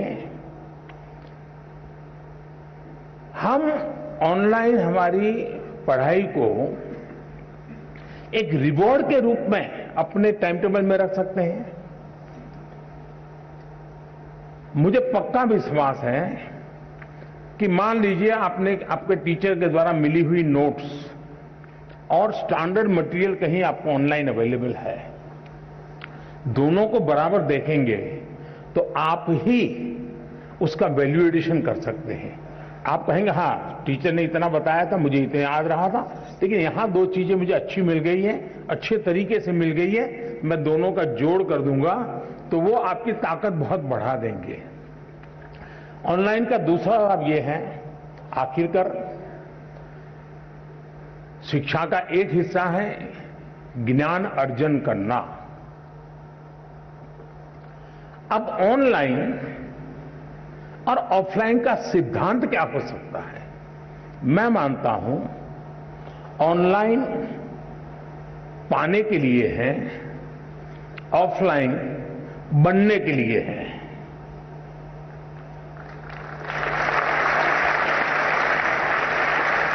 मुझे कितना ज्ञान पाना है, कितना अर्जित करना है, मैं ऑनलाइन जाकर के दुनिया के जिस छोर से जो भी अवेलेबल है मैं अपने मोबाइल फोन पर या अपने आईपैड पर ले आऊंगा, इसको मैं अंगीकृत करूं। और ऑफलाइन जो मैंने वहां पाया है उसको पनपने का मैं अवसर दूंगा। मैं ऑफलाइन उस जो चीजों को, मैं अब मान लीजिए यहां साउथ इंडिया के साथियों ने मुझे पूछा, आखिर में बड़ा कम करते हुए बात हुई, टीचर महोदय ने पूछा, तो मैं ये कहूंगा कि मां ऑनलाइन आपने डोसा कैसे बनता है, कौन से इंग्रेडिएंट होते हैं, क्या प्रोसेस होता है, सब देख कर लिया, लेकिन पेट भरेगा क्या? बढ़िया से बढ़िया डोसा आपने कंप्यूटर पर बना दिया, सारे इंग्रेडिएंट का उपयोग कर लिया, पेट भरेगा क्या? लेकिन वो ज्ञान अगर आपने कोशिश की और डोसा बना दिया तो पेट भरेगा या नहीं भरेगा? तो ऑनलाइन को आपका आधार मजबूत करने के लिए उपयोग करें, आपको ऑफलाइन में उसको जाकर के जीवन में साकार करना है। शिक्षा का भी ऐसा ही है।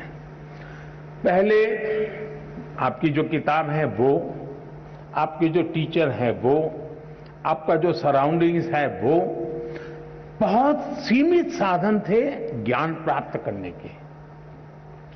आज असीमित संसाधन है, इसलिए आप अपने आप को कितना व्यापक कर सकते हैं, खुद का विस्तार कितना कर सकते हैं, उतनी ही चीजें आप उसको एडॉप्ट करते जाएंगे। और इसलिए ऑनलाइन को एक अवसर समझिए, लेकिन इधर उधर भटक करके काम करते हैं तो फिर टूल भी अवेलेबल है। आपने देखा होगा आपके हर गैजेट में टूल है जो आपको इंस्ट्रक्शन देते हैं, वार्निंग देते हैं, ये करो, ये मत करो, अब रुक जाओ, थोड़ी देर आराम करो, अब 15 मिनट के बाद फिर आना है तो वो 15 मिनट के बाद आएंगे। आप इस टूल का उपयोग करके अपने आप को डिसिप्लिन में ला सकते हो। और मैंने देखा है कि बहुत सारे बच्चे होते हैं जो ऑनलाइन इन टूल्स का मैक्सिमम उपयोग करते हैं, अपने आप को रिस्ट्रिक्ट करते हैं। दूसरा, जीवन में खुद से भी जुड़ना, ये भी उतना ही महत्व है जितना आईपैड के अंदर घुसने में आनंद आता है, मोबाइल फोन के अंदर घुसने में आनंद होता है, उससे हजारों गुना आनंद अपने भीतर घुसने का भी होता है। तो दिन भर में कुछ पल ऐसे निकालिए कि जब आप ऑनलाइन भी नहीं होंगे, ऑफलाइन नहीं होंगे, इनर लाइन होंगे। जितना अंदर जाएंगे आप अपनी ऊर्जा को अनुभव करेंगे। अगर इन चीजों को कर लेते हैं तो मुझे नहीं लगता है कि ये सारे संकट आपके लिए कठिनाई पैदा करेंगे।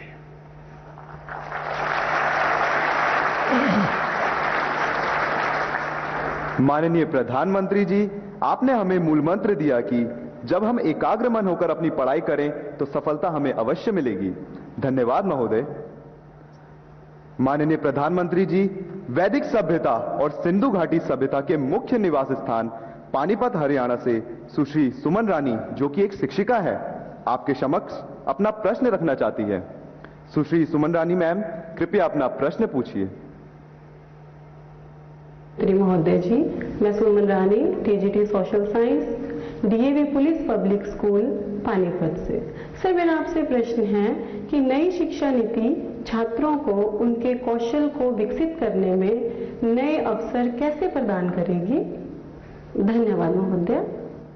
धन्यवाद मैम। मान्यवर, पूर्व के स्कॉटलैंड नाम से प्रसिद्ध मेघालय के ईस्ट खासी हिल्स की कक्षा 9वीं की छात्रा शीला वैष्णव भी आपसे इसी विषय पर प्रश्न पूछना चाहती है। शीला, कृपया अपना प्रश्न रखें। Good morning, sir. I am Sheila Vaishnav of Jawahar Navodaya Vidyalaya, Maflak, East Khasi Hills, Meghalaya, studying in class 9th. My question to Honorable Prime Minister is how provisions of National Education Policy will empower students' lives in particular and society in general and pave way for Naya Bharat. Thank you, sir. Thank you Sheela. श्रद्धेय प्रधानमंत्री जी, नई शिक्षा नीति को ध्यान में रखते हुए इस तरह के कई और भी सवाल देश भर से प्राप्त हुए हैं, जिनमें विद्यार्थियों ने यह अभिव्यक्त किया है कि हमारी रुचि कुछ और होती है, हम विषय कोई और पढ़ रहे होते हैं। ऐसी स्थिति में क्या करें? कृपया मार्गदर्शन कर कृतार्थ करें। जरा गंभीर प्रकार का सवाल पूछा है और इतने कम समय में उसका पूरा विस्तार से जवाब देना भी कठिन है। पहली बात तो है, ये न्यू एजुकेशन पॉलिसी के बजाय हम ये कहें ये नेशनल एजुकेशन पॉलिसी है, एनईपी। कुछ लोग एन को न्यू कहते हैं, एक्चुअली ये नेशनल एजुकेशन पॉलिसी है। और मुझे अच्छा लगा कि आपने पूछा, शायद दुनिया में शिक्षा की नीति निर्धारण में इतने लोगों का इन्वॉल्वमेंट हुआ होगा, इतने स्तर पर हुआ होगा ये अपने आप में शायद एक बहुत बड़ा वर्ल्ड रिकॉर्ड है।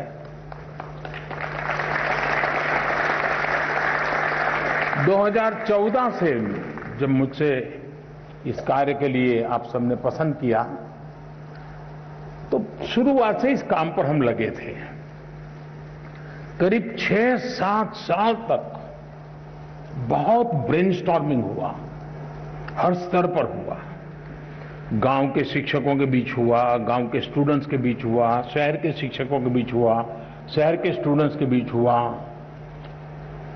बॉयज स्टूडेंट्स ने कहा, गर्ल्स स्टूडेंट्स ने कहा, दूर सुदूर पहाड़ों में, जंगलों में, यानी एक प्रकार से हिंदुस्तान के हर कोने में सालों तक इस विषय पर ब्रेनस्टॉर्मिंग हुआ। उस सब के जिस तैयार किए गए और देश के बहुत ही अच्छे विद्वान, और वो भी आज के युग को ध्यान में रखते हुए जो लोग साइंस और टेक्नोलॉजी से जुड़े हुए थे, ऐसे लोगों के नेतृत्व में इसकी विशद चर्चाएं हुई। उसमें से एक ड्राफ्ट तैयार हुआ। उस ड्राफ्ट को फिर लोगों के बीच में भेजा गया और 15-20 लाख इनपुट्स आए। यानी इतना बड़ा एक्सरसाइज, इतनी व्यापक एक्सरसाइज, उसके बाद एजुकेशन पॉलिसी आई है। और ये एजुकेशन पॉलिसी को मैंने देखा है कि पॉलिटिकल पार्टी, सरकार कुछ भी करें तो कहीं न कहीं से तो विरोध का स्वर, कुछ न कुछ तो हर कोई मौका ढूंढता रहता है। लेकिन अब मेरे लिए खुशी की बात है कि नेशनल एजुकेशन पॉलिसी का हिंदुस्तान के हर तबके में पुरजोश स्वागत हुआ है। और इसलिए इस काम को करने वाले सब अभिनंदन के अधिकारी, लाखों लोग हैं जिन्होंने इसको बनाया है। ये सरकार ने नहीं बनाया है, देश के नागरिकों ने बनाया है, देश के विद्यार्थियों ने बनाया है, देश के टीचर्स ने बनाया है और देश के भविष्य के लिए बनाया है।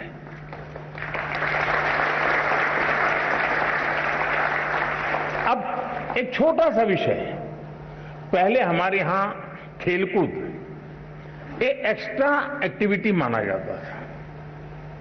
आपको जो 5वीं, 6ठी, 7वीं में पढ़े होंगे उनको पता होगा।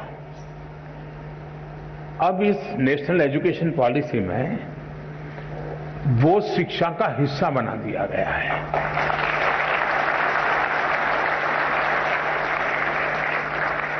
यानी खेलकूद, खेलना खिलने के लिए बहुत अनिवार्य होता है। बिना खेले कोई खिल नहीं सकता। अगर आप खिलना चाहते हैं, खुलना चाहते हैं, तो खेल जीवन में बहुत जरूरी है।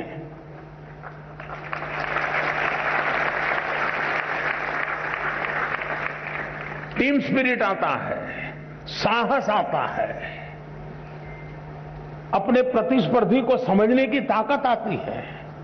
ये सारी किताबों में से जो सीखते हैं, खेल के मैदान में आसानी से सीख सकते हैं। लेकिन वह पहले हमारी शिक्षा व्यवस्था से बाहर था, एक्स्ट्रा एक्टिविटी था, उसको प्रतिष्ठा दी। अब आप देखते हैं कि परिवर्तन आने वाला है और इन दिनों खेलकूद में जो रुचि बढ़ रही है तो उसको एक प्रतिष्ठा मिली है। फर्क मैं एक ऐसी चीज बता रहा हूं कि जो आपको ध्यान में आए। कहने के लिए तो मेरे पास बहुत सारी चीजें हैं। उसी प्रकार से क्या हम 20वीं सदी की नीतियों को लेकर के 21वीं सदी का निर्माण कर सकते हैं क्या? मैं आप लोगों से पूछता हूं। 20वीं सदी की सोच, 20वीं सदी की व्यवस्था, 20वीं सदी की नीति, इससे 21वीं सदी में आगे बढ़ सकते हैं क्या? जरा जोर से बताइए ना। नहीं बढ़ सकते ना। तो हमें 21वीं सदी के अनुकूल अपनी सारी व्यवस्थाओं को, सारी नीतियों को ढालना चाहिए कि नहीं ढालना चाहिए? अगर हम अपने आप को इवॉल्व नहीं करेंगे तो हम ठहर जाएंगे, और ठहर जाएंगे ऐसा नहीं, हम पिछड़ जाएंगे। और इसलिए भी वैसे बीच में समय जितना जाना चाहिए था उससे ज्यादा चला गया, उससे देश का नुकसान हुआ है। लेकिन अब जब हम पहुंच चुके हैं, अब जैसे आज हम देखते हैं कि कभी कभार माँ बाप की इच्छा के कारण, रिसोर्सेज के कारण, नजदीक में व्यवस्था के कारण हम अपनी इच्छा की शिक्षा के लिए आगे नहीं बढ़ पाते हैं और सब प्रेशर के कारण और प्रतिष्ठा के कारण एक ढर्रे पर चले गए, हाँ नहीं डॉक्टर बनना है। लेकिन हमारा जो इंस्टिंक्ट है कुछ और है। मुझे वाइल्ड लाइफ में इंटरेस्ट है, मुझे पेंटिंग में इंटरेस्ट है, मुझे टेक्नोलॉजी में इंटरेस्ट है, मुझे साइंस में इंटरेस्ट है, मुझे रिसर्च में इंटरेस्ट। अब कारणों से मैं मेडिकल में तो चला गया, पहले तो गए हैं तो फिर इस पाइपलाइन में यहां घुसे आप तो आपको वहां ही निकलना पड़ेगा दूसरे छोर पर। अब हमने कह दिया ऐसा जरूरी नहीं है कि आप प्रवेश कर लिया लेकिन 1 साल 2 साल के बाद लगा कि नहीं भाई मेरा रास्ता ये नहीं है, मेरा तो मिजाज वो है, मैं वहां जाना चाहता हूं। तो अब नेशनल एजुकेशन पॉलिसी आपको नए रास्ते पर जाने का अवसर देती है, सम्मान के साथ अवसर देती है।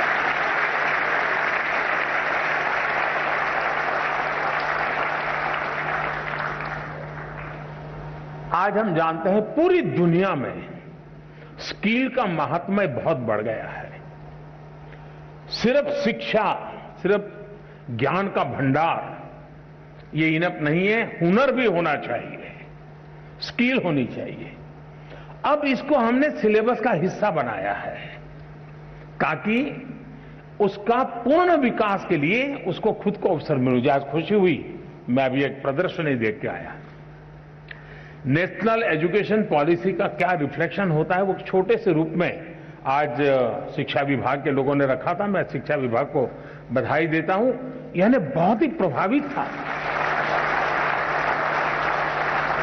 आनंद आता था कि हमारे 8वीं 10वीं कक्षा के बच्चे 3D प्रिंटर बना रहे हैं।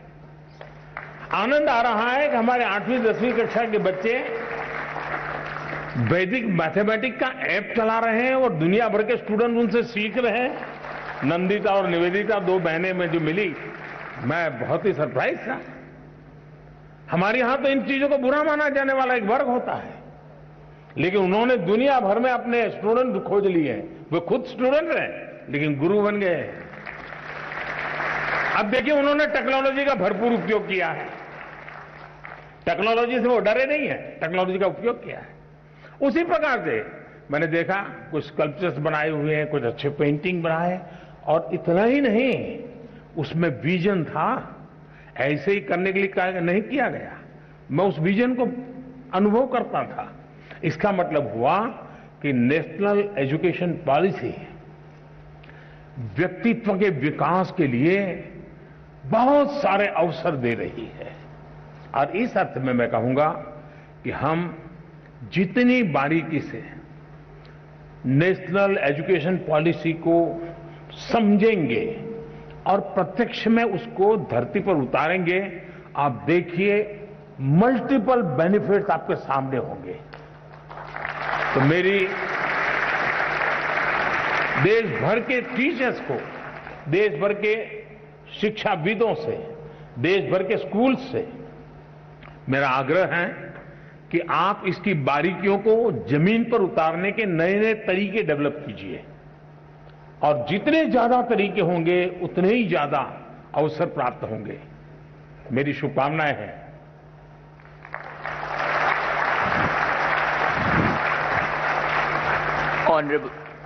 Honorable Prime Minister, sir, now we are absolutely confident that the national education policy will redefine the meaning of education for us and our future is brilliant. हम खेलेंगे तो अवश्य खेलेंगे। Honorable sir, Roshni of Rajkiya Kanya Inter College in the industrial town of Ghaziabad seeks respected Prime Minister's help and guidance on certain issues. Roshni, please ask your question. नमस्कार महोदय, माननीय प्रधानमंत्री जी, मैं रोशनी राजकीय कन्या इंटर कॉलेज विजयनगर गाजियाबाद उत्तर प्रदेश में 11वीं कक्षा की छात्रा हूँ। मान्यवर, मेरा प्रश्न यह है कि मुझे आश्चर्य है कि क्या छात्र परीक्षा से डरते हैं या अपने माता पिता और शिक्षकों से? क्या हमें परीक्षा को बहुत गंभीरता से लेना चाहिए जैसे कि हमारे माता पिता या शिक्षक हमसे उम्मीद करते हैं, या बस त्योहारों की तरह उनका आनंद लें? कृपया हमारा मार्गदर्शन करें। धन्यवाद। Thank you Roshni.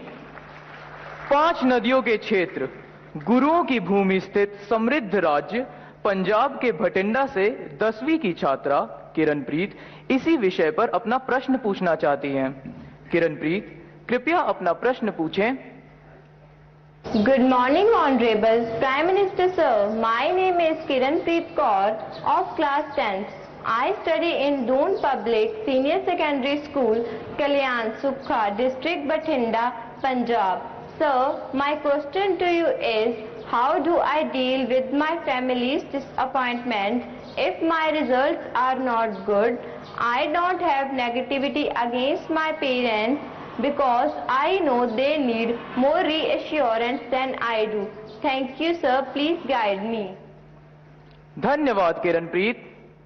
Honorable Prime Minister Sir, like many of us, Roshni and Kiranpreet also find it a challenge to deal with the expectations of their parents and teachers. We look forward to your advice. Honorable Sir. रोशनी, क्या कारण है कि आपने जब ये सवाल पूछा तो सबसे ज्यादा तालियां बजी? क्या कारण है?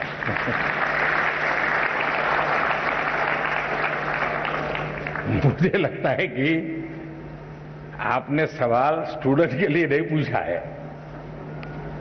आपने बड़ी चतुराई से पेरेंट्स और टीचर के लिए पूछा है, और मुझे लगता है कि आप चाहती हैं कि मैं आज यहां से हर एक के पेरेंट्स को और टीचर्स को कुछ यहां से कह दूं ताकि आपके काम आ जाए।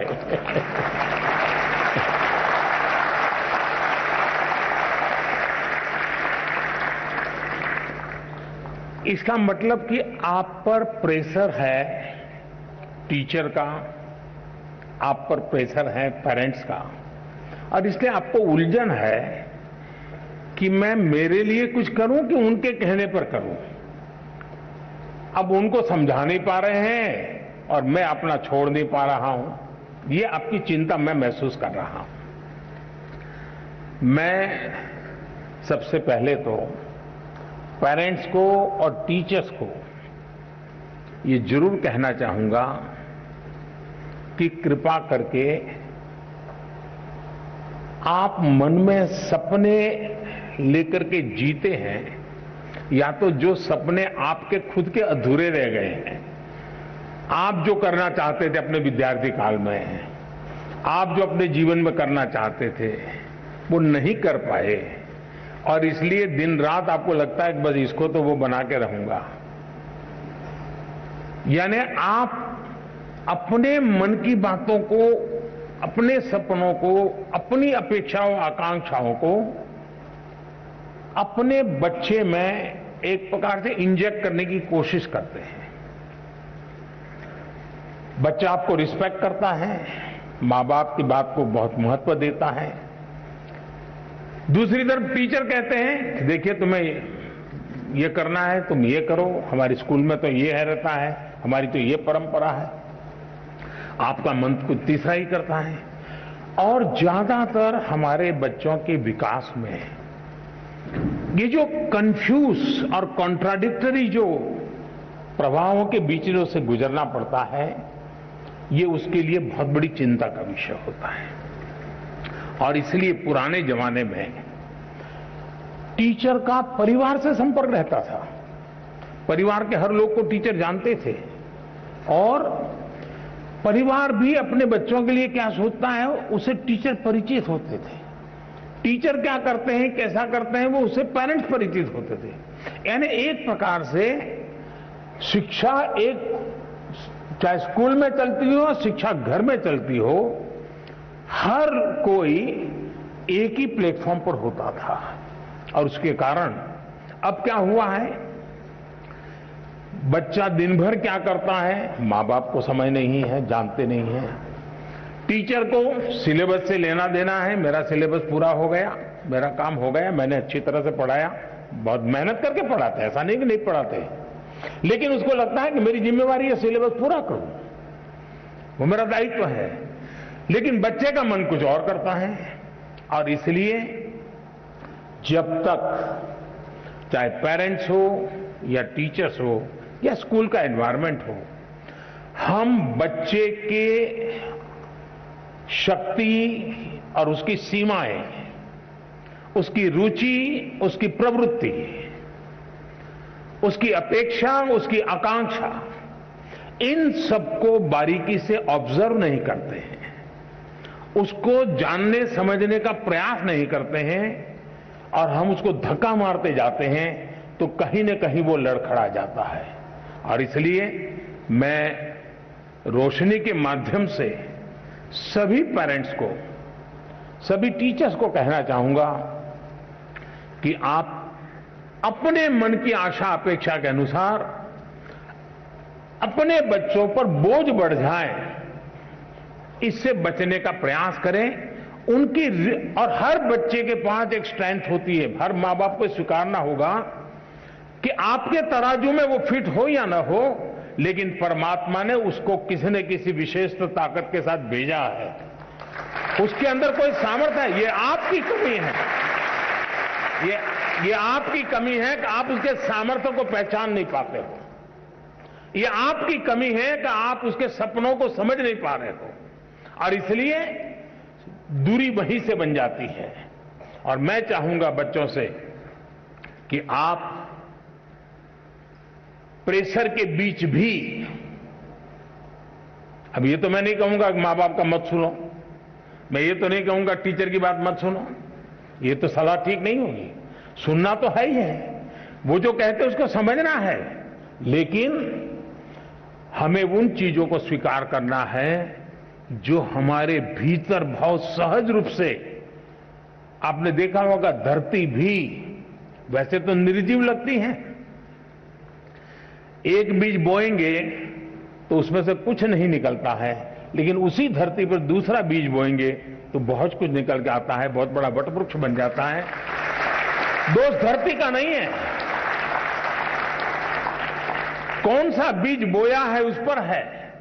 और इसलिए आपको पता है कि कौन सी चीज आप आसानी से अडॉप्ट कर लेते हैं, कौन सी चीज आपको मन के साथ एकदम उसमें आगे बढ़ जाते हैं। आप जी जान से उसमें जीतते जाइए, आपको कभी बोझ महसूस नहीं होगा। और शुरू में शायद शुरू में रुकावट आएगी, लेकिन बाद में परिवार गर्व करने लग जाएगा, हाँ हम तो सोचते थे कि इसमें ये बहुत अच्छा किया, आज तो हमारा नाम रोशन हो गया।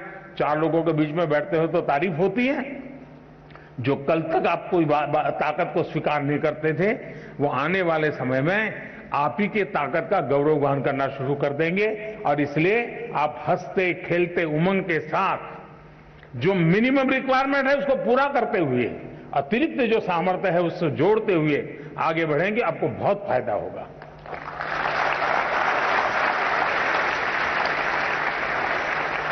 श्रद्धेय प्रधानमंत्री जी, आपने अभिभावक एवं शिक्षक की आशाओं अपेक्षाओं के बीच बच्चों की रुचि एवं आकांक्षाओं को नई शक्ति दी है।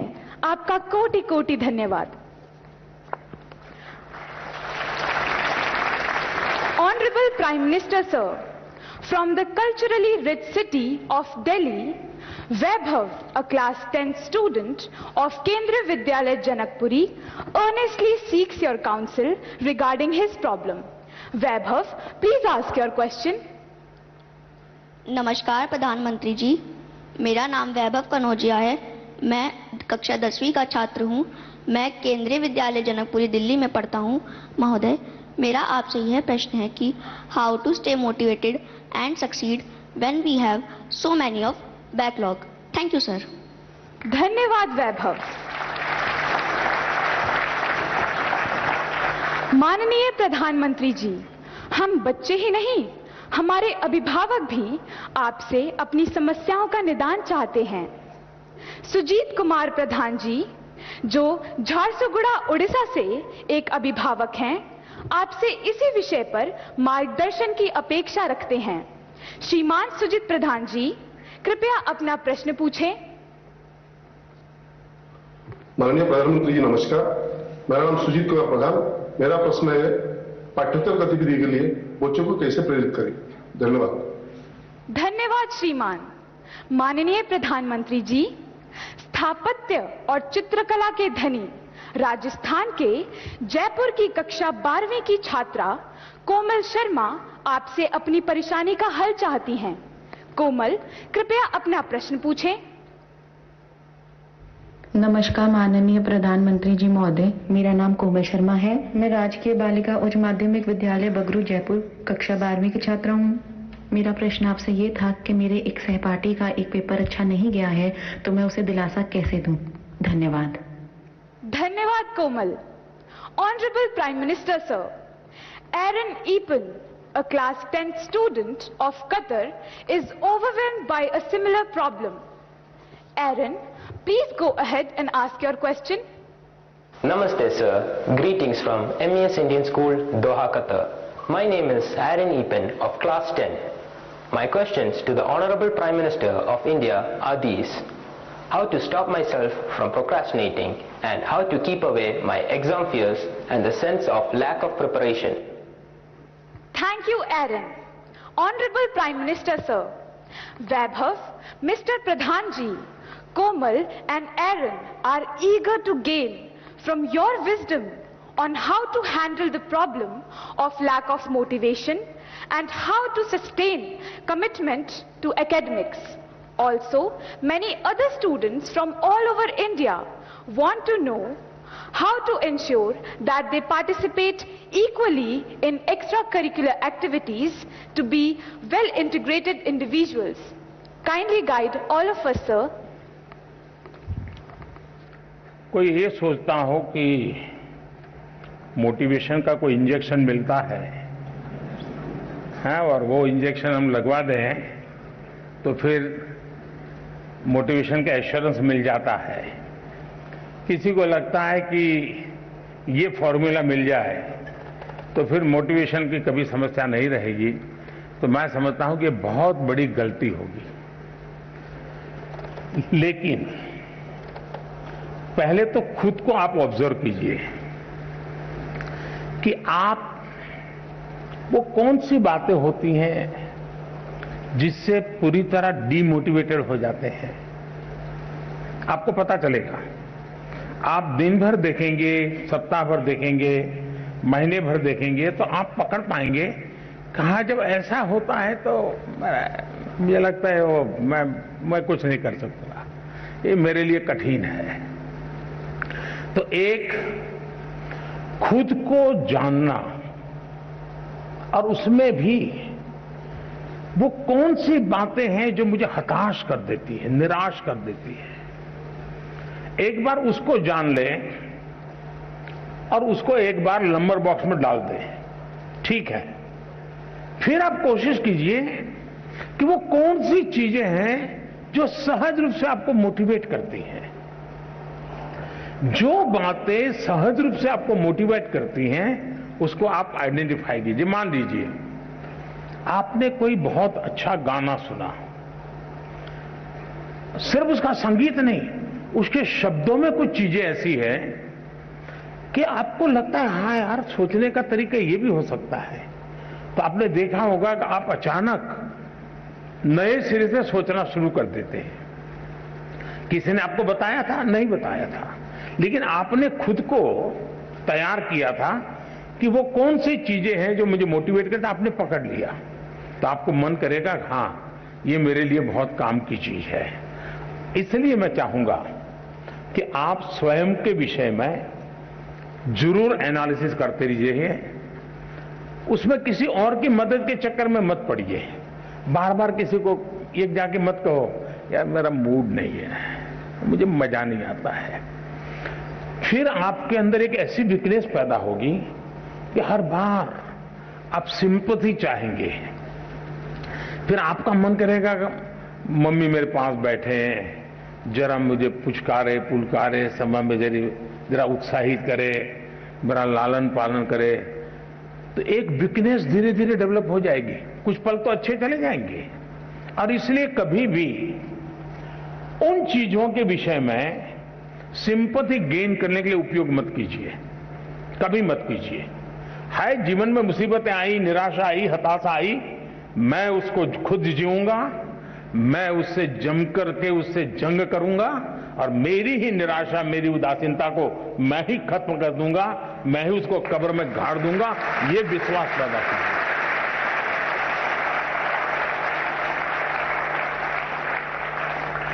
दूसरा है, हम किन चीजों को ऑब्जर्व करते हैं। कभी कभी कुछ चीजों को ऑब्जर्व करने से भी हमें बहुत प्रेरणा मिलती है। अब मान लीजिए आपके ही पर घर में एक 3 साल का बच्चा है, 2 साल का बच्चा है, उसको कुछ लेना है लेकिन उसके लिए बड़ा मुश्किल है। आप दूर से देखते रहिए कि वो गिर जाएगा, पहुंच नहीं पाएगा, थक जाएगा तो थोड़ी देर चला जाएगा, फिर आएगा, फिर कोशिश करेगा। मतलब आपको वो सिखा रहा है कि ठीक है मेरे लिए मुश्किल है लेकिन मैं अपनी कोशिश नहीं छोड़ूंगा। ये मोटिवेशन क्या किसी स्कूल में किसी ने पढ़ाया था क्या? उस 2 साल के बच्चे को कोई प्राइम मिनिस्टर गया था कहने के लिए क्या? किसी प्राइम मिनिस्टर ने समझाया था क्या? अरे निराश मत हो जा बेटे, खड़े हो जाओ, दौड़ो, ऐसा कहने गया था क्या? जी नहीं। ईश्वर ने एक इनहेरेंट क्वालिटी हम सब में रखी हुई है जो हमें कुछ न कुछ करने के लिए वो ड्राइविंग फोर्स बनती है। छोटे बालक में भी होता है। हमने कभी इन चीजों को ऑब्जर्व किया है? आपने देखा होगा कि कोई दिव्यांग अपनी कुछ गतिविधि करता है, उसने अपने तरीके ढूंढ लिए हैं, बहुत अच्छे ढंग से करता है, लेकिन हमने माइन्यूटली ऑब्जर्व किया कि देखिए भाई, ईश्वर ने उसकी इतनी शरीर में कमियां दी है लेकिन उसने हार नहीं मानी है, उसने अपनी कमियों को ही शक्ति बना दिया है।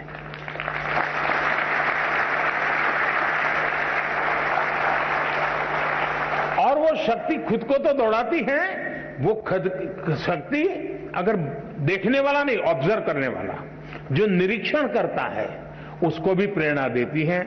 हम कोशिश करें हमारे आसपास जो चीजें हैं उसको हम उस रूप में ऑब्जर्व करें, उसकी वीकनेसेस को ऑब्जर्व ना करें, उस कमियों को उसने कैसे मात किया है, उन कमियों को वो कैसे मात करता है, उस प्रक्रिया को बारीकी से देखिए।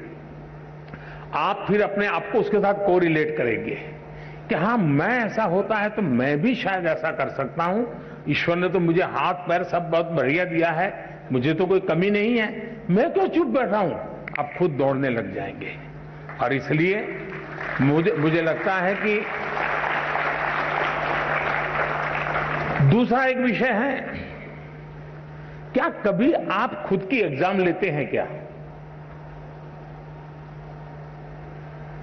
आप अपनी एग्जाम भी तो कभी लीजिए, कोई आपके एग्जाम क्यों ले? जैसे मैंने शायद मेरी जो किताब है एग्जाम वॉरियर, उसमें एक जगह पे लिखा हुआ है कि आप कभी एग्जाम को ही एक चिट्ठी लिख दो, हे डियर एग्जाम, और उसको लगो तुम क्या समझते हो, मैंने ये तैयारी की है, मैंने ये तैयारी की है, मैंने ये मेहनत की है, मैंने इतना प्रयास किया है, मैंने ये पढ़ा है, मैंने ये लिखा है, मेरी इतनी नोटें भरी हुई है, मैं टीचर के साथ इतने घंटे बैठा हूं, मैंने मम्मी के साथ इतना समय बिताया है, मैं मेरे पड़ोसी के छात्र ने अच्छा काम किया तो उसके जाकर अरे मैं इतना सीख करके आया हूं, तुम कौन होते हो मेरा मुकाबला करने वाले?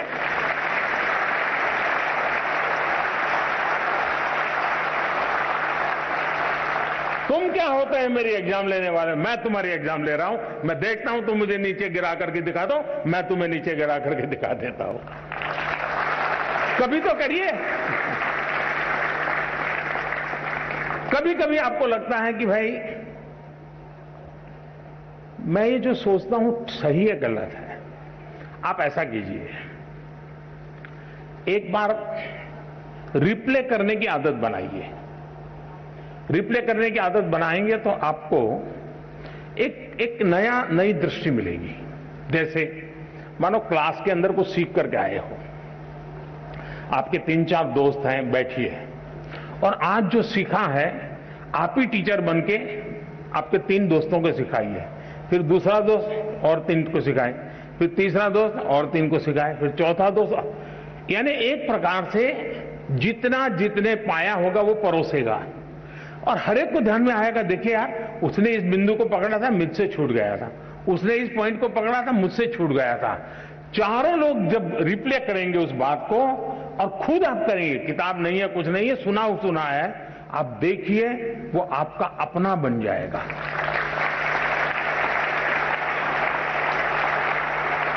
आप चीजों को, अब आपने देखा होगा कहीं कोई घटना घटी हो, बड़े बड़े पॉलिटिकल लीडर को भी ये टीवी वाले खड़े हो जाते हैं ना डंडा लेकर के, और आपने देखा होगा वो जवाब देने में इधर उधर हो जाते हैं।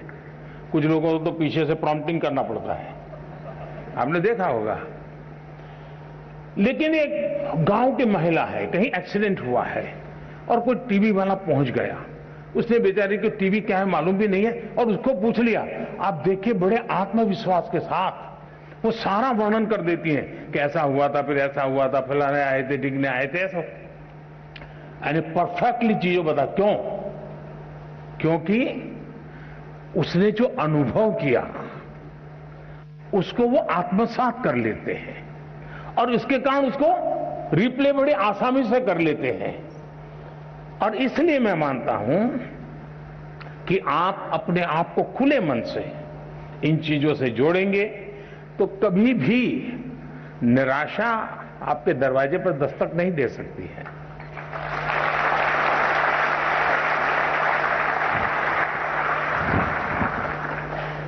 Honorable Prime Minister, sir, thank you for giving us the mantra to think, observe and believe. However tall the summit, we assure you that we will never give up. माननीय प्रधानमंत्री जी, अपनी कला, संस्कृति और परंपराओं के लिए प्रसिद्ध खम्मम तेलंगाना से यादा अनुषा, जो कि 12वीं कक्षा की छात्रा हैं, आपसे अपने प्रश्न का समाधान चाहती हैं। अनुषा, कृपया अपना प्रश्न पूछिए।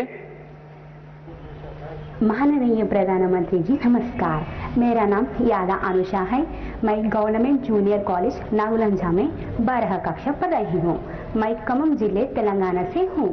सर, मेरे सवाल यहाँ है कि जब शिक्षक हमें पढ़ाते हैं तो हम समझ जाते हैं, लेकिन कुछ समय या कुछ दिनों के बाद हम भूल जाते हैं।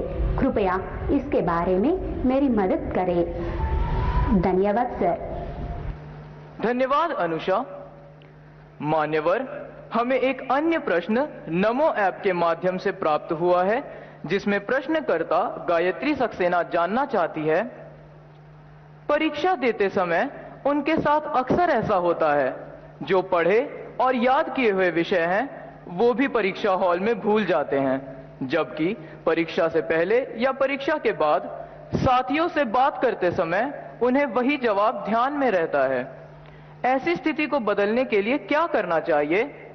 मान्यवर, अनुषा एवं गायत्री सक्सेना के जैसे प्रश्न अनेक अन्य लोगों के मन में भी है, जिनका संबंध स्मरण शक्ति से है। कृपया इस दिशा में मार्गदर्शन कर कृतार्थ करें। माननीय प्रधानमंत्री जी। शायद हर विद्यार्थी के दिमाग में ये विषय कभी न कभी तो एक समस्या बन करके खड़ा हो ही जाता है। हर एक को लगता है कि मुझे याद नहीं रहता है, ये मैं भूल गया। लेकिन आप अगर देखेंगे, इवन एग्जाम के टाइम पर अचानक ऐसी चीजें आपकी निकलने लगेगी कि आपको कभी एग्जाम से बाहर, अरे मैंने तो पिछले हफ्ते भर में कभी इस विषय को छुआ नहीं था, अचानक क्वेश्चन आ गया, लेकिन मेरा जवाब बहुत अच्छा हो गया। मतलब कहीं पर स्टोर था। आपका भी ध्यान नहीं था, अंदर स्टोर था। और वो स्टोर क्यों था? क्योंकि जब वो भर रहे थे तब दरवाजे खुले थे, कपबोर्ड खुला हुआ था, इसलिए अंदर वो गया। अगर कपबोर्ड बंद होता, कितना ही परोसते, कुछ नहीं जाता। और इसलिए कभी कभी ध्यान शब्द ऐसा है कि लोग उसको योगा, मेडिटेशन, हिमालय, ऋषि, मुनि वहां जोड़ देते हैं। मेरा बड़ा सिंपल सा मत है, ध्यान का मतलब क्या है? अगर आप यहां आए, लेकिन अभी आप सोते होंगे कि मम्मी घर पे टीवी देखती होगी, वो ढूंढती होंगी मैं किस कोने में बैठा हूं। मतलब आप यहां नहीं है, आप घर में है। आपके दिमाग में यही है कि मम्मी टीवी देखती होगी कि नहीं देखती होगी, मैं यहां बैठा हूं, वो उनको नजर आया होगा कि नहीं आया होगा। आपका ध्यान यहां होना चाहिए था, लेकिन आपका ध्यान वहां है, मतलब आप बेध्यान है। अगर आप यहां हैं तो आप ध्यान में हैं, आप वहां हैं तो आप बेध्यान है। और इसलिए ध्यान को इतनी सरलता से जीवन में स्वीकार कीजिए, आप इतनी सरलता से स्वीकार कीजिए। ये कोई बहुत बड़ा साइंस है और कोई बहुत बड़ा नाक पकड़ करके हिमालय में जाके बैठना पड़ता है, ऐसा नहीं है जी। बहुत सरल है। आप उस पल को जीने की कोशिश कीजिए। अगर उस पल को आप जी भर के जीते हैं तो वो आपकी शक्ति बन जाता है।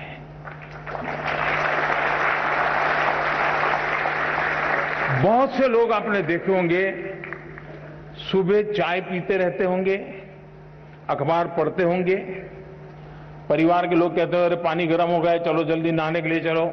नहीं नहीं, मुझे अखबार पढ़ना है। फिर कहेंगे नहीं नहीं, नाश्ता गर्म है, ठंडा हो जाएगा। फिर भी कहें नहीं, मुझे अखबार पढ़ना है। कभी उन माताओं से मैं कहता हूं जो घर में ऐसी परेशानी करते हैं, उनको जरा शाम को पूछो कि आज अखबार में क्या पढ़ा था। मैं 99% लोग बताता हूं, वो नहीं कह पाएंगे कि आज के अखबार की हेडलाइन क्या थी।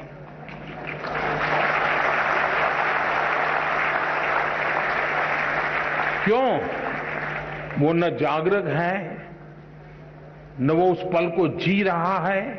वो आदतन पन्ने घुमा रहा है, आंखें देख रही हैं, चीजें पढ़ी जा रही हैं, कुछ भी रजिस्टर नहीं हो रहा है। और अगर रजिस्टर नहीं हो रहा है तो मेमोरी चिप में जाता नहीं है। और इसलिए आपके लिए पहली आवश्यकता यह है, आप जो भी करें उससे उस वर्तमान को, और मेरा अभी भी मत है कि परमात्मा की इस सृष्टि को सबसे बड़ी कोई सौगात है। अगर मुझे कोई पूछेगा तो मैं कहूंगा वो सौगात वर्तमान है।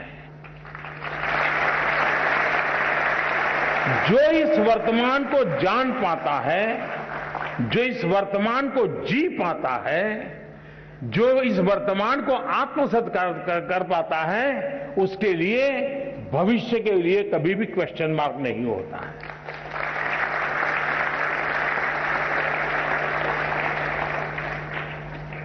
और मेमोरी का भी यही कारण है कि हम उस पल को नहीं जीते हैं और उसके कारण हम उसको गवा देते हैं। दूसरा, मेमोरी का जीवन से संबंध होता है। सिर्फ एग्जाम से है ये सोचोगे तो फिर तो आप उसकी कीमत ही नहीं समझते हैं, उसका मूल्य ही नहीं समझते हैं। अगर मान लीजिए आपके किसी दोस्त का जन्मदिन आपको याद रहा और आपने जन्मदिन पर उसको फोन किया, आपकी तो वो मेमोरी थी जिसके कारण आपको जन्मदिन याद रहा, लेकिन वो मेमोरी आपके जीवन के विस्तार का कारण बन जाता है। जब उस दोस्त को टेलीफोन जाता है, उसका अरे वाह, उसको मेरा जन्मदिन इतना याद था, मतलब मेरे जीवन की अहमियत उसके जीवन में है। वो जीवन भर आपका बन जाता है। कारण क्या था? वो एक मेमोरी। मेमोरी जीवन के विस्तार का बहुत बड़ा कैटलिक एजेंट है। और इसलिए हम हमारी स्मृति को सिर्फ परीक्षा तक, सवाल जवाब तक सीमित न करें, आप उसका विस्तार करते चलिए। जितना विस्तार करेंगे चीजें अपने आप जुड़ती जाएगी। दूसरा, आप कभी 2 बर्तन लीजिए, 2 बर्तन में पानी भरिए, पानी भर करके उसके अंदर एक कॉइन रखिए, दोनों में। पानी शुद्ध है, स्वच्छ है, दोनों एक ही प्रकार का पानी है, दोनों एक ही प्रकार के बर्तन है, दोनों एक ही प्रकार के उसमें कॉइन है, और आप उसको देखिए। लेकिन एक बर्तन है जो हिल रहा है, पानी इधर उधर हो रहा है, नीचे कॉइन है। दूसरा स्थिर है। आप देखेंगे कि जो स्थिर पानी वाला कॉइन है वो आपको परफेक्ट दिखता है, हो सकता है उस पर लिखी हुई चीज भी दिखाई दे, और जो पानी हिल रहा है वहां पर भी वही कॉइन, वही साइज है, उतना ही गहरा है, लेकिन दिखता नहीं। क्यों? पानी हिल रहा है, बर्तन हिल रहा है। अगर मन भी ऐसे डोलता रहे और हम सोचें कि उसमें कॉइन जो है मुझे दिखाई देगा, आपने देखा होगा एग्जाम में आपकी समस्या ये होती है कि देखो ये बगल वाला तो ऊपर दिखता नहीं, लिखता ही रहता है, अब मैं पीछे रह जाऊंगा, उसको यानी दिमाग उसी में लगा पड़ा है। आपका दिमाग इतना हाल डोल कर रहा है कि जो भीतर मेमोरी रूपी जो कॉइन है ना, आपको वो दिखता ही नहीं है। एक बार मन को स्थिर कर लीजिए। मन को स्थिर करने की दिक्कत है तो जरा डीप ब्रीथिंग कर लीजिए, 3-4 बार गहरी सांस लीजिए, एकदम सीना तान करके आंख बंद करके कुछ पल बैठिए। मन स्थिर हो जाते ही वो कॉइन जैसे दिखने लगता है, आपके मेमोरी के भीतर पड़ी हुई चीज यूं ही उभर करके आना शुरू हो जाती है। और इसलिए ईश्वर ने जिसकी मेमोरी ज्यादा है उसको कोई एक्स्ट्रा एनर्जी दी है, ऐसा नहीं है जी। हम सबको, हमारे सबका जो इंटरनल प्रोडक्ट है ना, परमात्मा ने बहुत ढंग से बनाया हुआ है। हम किसको पनवाते हैं, किसको बढ़ाते हैं, उस पर निर्भर करता है। तो आप इसको बहुत आसानी से कर सकते हो। आप में से जो लोग पुराने शास्त्रों को जानते होंगे, कुछ तो कभी YouTube पर भी कुछ चीजें अवेलेबल होती हैं, कुछ शताब्दानी लोग होते हैं, उनको एक साथ 100 चीजें याद आती है। हमारे देश में ये चीजें कभी कभी इसकी बड़ी प्रचलन हुआ करती थी। तो हम इसको ट्रेन कर सकते हैं, अपने मन को भी ट्रेन कर सकते हैं। लेकिन मैं आज, आप परीक्षा में जा रहे हैं इसलिए मैं उस दिशा में आपको नहीं ले जाऊंगा, लेकिन मैं कहता हूं मन स्थिर रखिए। आप अपने पास चीजें पड़ी हैं, वो अपने आप आना शुरू हो जाएगी, आपको वो दिखना शुरू हो जाएगी, आपका उसका स्मरण होना शुरू हो जाएगा, और वही बहुत बड़ी ताकत बन जाएगा।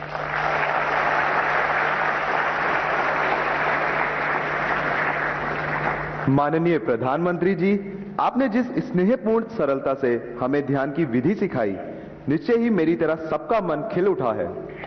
धन्यवाद महोदय। माननीय प्रधानमंत्री जी, खनिज संसाधनों से समृद्ध राज्य, मनोरम पर्यटन स्थल रामगढ़ झारखंड से कक्षा 10वीं की छात्रा श्वेता कुमारी आपसे अपने प्रश्न का समाधान चाहती हैं। श्वेता, कृपया अपना प्रश्न रखिए। माननीय प्रधानमंत्री जी, नमस्कार। मैं श्वेता कुमारी केंद्रीय विद्यालय उत्तराखंड की 10वीं की छात्रा हूँ। मैं आपसे एक प्रश्न करना चाहती हूँ। मेरी पढ़ाई में प्रोडक्टिविटी रात का समय अधिक होती है, पर सब मुझे दिन में पढ़ने को बोलते हैं। मैं क्या करूँ? धन्यवाद। धन्यवाद श्वेता। आदरणीय प्रधानमंत्री जी, नमो ऐप के माध्यम से प्राप्त प्रश्न, जिसमें राघव जोशी के सामने एक अजीब सी दुविधा है। माँ बाप हमेशा कहते हैं पहले पढ़ाई करो फिर खेल कूद करो, लेकिन उन्हें लगता है कि खेलने कूदने के बाद पढ़ाई करते हैं तो उन्हें चीजें बेहतर तरीके से समझ में आती हैं। कृपया राघव एवं श्वेता के साथ साथ उन जैसे कई विद्यार्थियों को समझाएं कि वे ऐसा क्या करें कि उनकी प्रोडक्टिविटी श्रेष्ठतम हो। हम सबकी दुविधा का समाधान करने की कृपा करें। माननीय प्रधानमंत्री जी। ये बात सही है कि हर कोई चाहता है कि उसके समय का सदुपयोग हो, जिस काम के लिए समय लगाया है उसका उतना ही उसको लाभ मिले, और ये अच्छी सोच है। और ये आवश्यक भी सोच है कि हमें हमेशा जागृत रूप से प्रयास करना चाहिए कि क्या मैं जो समय लगा रहा हूं, मैं जो समय खपा रहा हूं, उसका मुझे आउटकम मिलता है कि नहीं मिलता है। आउटपुट तो दिखेगा, आउटकम नहीं दिखेगा। इसलिए पहले तो खुद में एक आदत डालनी चाहिए कि मैंने जितना इन्वेस्ट किया उतना मुझे प्राप्त हुआ कि नहीं हुआ, और इसका हम हिसाब किताब लगा सकते हैं। और ये आदत हमको डालनी चाहिए कि भाई मैंने आज मैथमेटिक्स के पीछे 1 घंटा लगा दिया, तो मुझे उस 1 घंटे में जो मुझे करना था वो मैं कर पाया या नहीं कर पाया। उसमें से जो सवाल मुझे कठिन लगते थे वो अब मुझे सहज हो गए नहीं हो गए, मतलब मेरा आउटकम इंप्रूव हो रहा है। ये हमें एनालिसिस करने की आदत डालनी चाहिए। बहुत कम लोगों को एनालिसिस की आदत होती है, वो एक के बाद एक पूरा करते ही जाते हैं, करते ही जाते हैं, करते ही जाते हैं, और बाद में पता ही नहीं रहता कि अरे वो जरा ज्यादा ध्यान देने की जरूरत थी, उसको मैंने ज्यादा ध्यान देने की जरूरत नहीं थी। कभी कभी क्या होता है, हमारे अपने टाइम टेबल में जो सबसे सरल है, जो सबसे प्रिय है, हम घूम फिर करके उसी में घुस जाते हैं। मन करता है चलो इसी को कर ले, क्यों, आनंद आता है। और उसके कारण जो कम पसंद है, थोड़ा कठिन है, उससे बचने की कोशिश करते हैं। आपने देखा होगा हमारा बॉडी जो है ना, वो बॉडी शब्द मेरा अच्छा नहीं है लेकिन सरलता के लिए बता देता हूं। कभी कभी लगता है हमारा बॉडी चीटर है। आप तय करें मुझे ऐसे बैठना है, आपको पता ही नहीं होगा कैसे ऐसे हो जाते हो, पता ही नहीं होता है। मतलब आपके साथ आपका बॉडी चीटिंग करता है। आपने मन से तय किया कि मुझे ऐसे ही बैठना है, लेकिन थोड़ी देर में ढीले हो जाते हो, हाथ पैर, यानी जो ओरिजिनल स्वभाव है वहां बॉडी आपको ढल जाती है। फिर जागरूक होकर के ऐसे कर लोगे, फिर हो जाते हो। मतलब ये बॉडी जैसे चीटर है ना, वैसे मन भी चीटिंग करता है कभी कभी, और इसलिए हमें इस चीटिंग से बचना चाहिए। हमारा मन हमारा चीटर नहीं बनना चाहिए। वो कैसे बन जाता है कि जो चीज मन को पसंद है हम उसी पे चले जाते हैं। हमें जो जरूरी है, महात्मा गांधी जी श्रेय और प्रेय की बात करते थे। जो चीज श्रेयस्कर है और जो चीज प्रिय है, व्यक्ति श्रेयस्कर के बजाय प्रिय की तरफ चला जाता है। जो श्रेयस्कर है उस पर हमने चिपक के रहना चाहिए, यह बहुत आवश्यक होता है। और उसी की तरफ अगर मन चीटिंग करता है, वहां ले जाता है, फिर खींच के ले आओ, तो आपकी प्रोडक्टिविटी एंड आपका आउटकम बढ़ेगा, और उसके लिए प्रयास करना चाहिए। दूसरा, ये जो सोचना कि मैं रात को पढ़ूं तो अच्छा होता है, कोई कहता है मैं सुबह पढ़ूं तो अच्छा होता है, कोई कहे खाना खा करके पढ़ूं तो अच्छा होता है, कोई कहता है भूखा रह करके पढ़ूं, ये हर एक की अपनी अपनी प्रकृति होती है।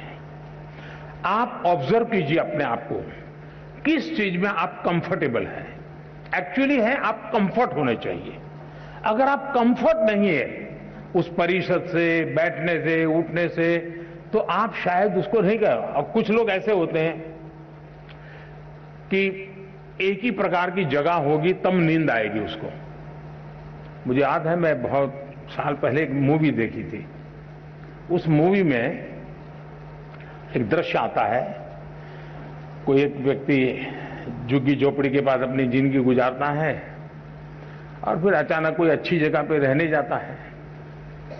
उसको नसीब आता है लेकिन नींद नहीं आ रही है।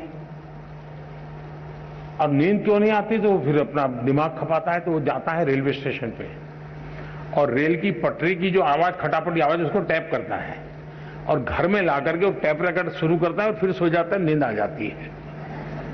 उसका वो कंफर्ट हो जाता है जब तक उसको वो।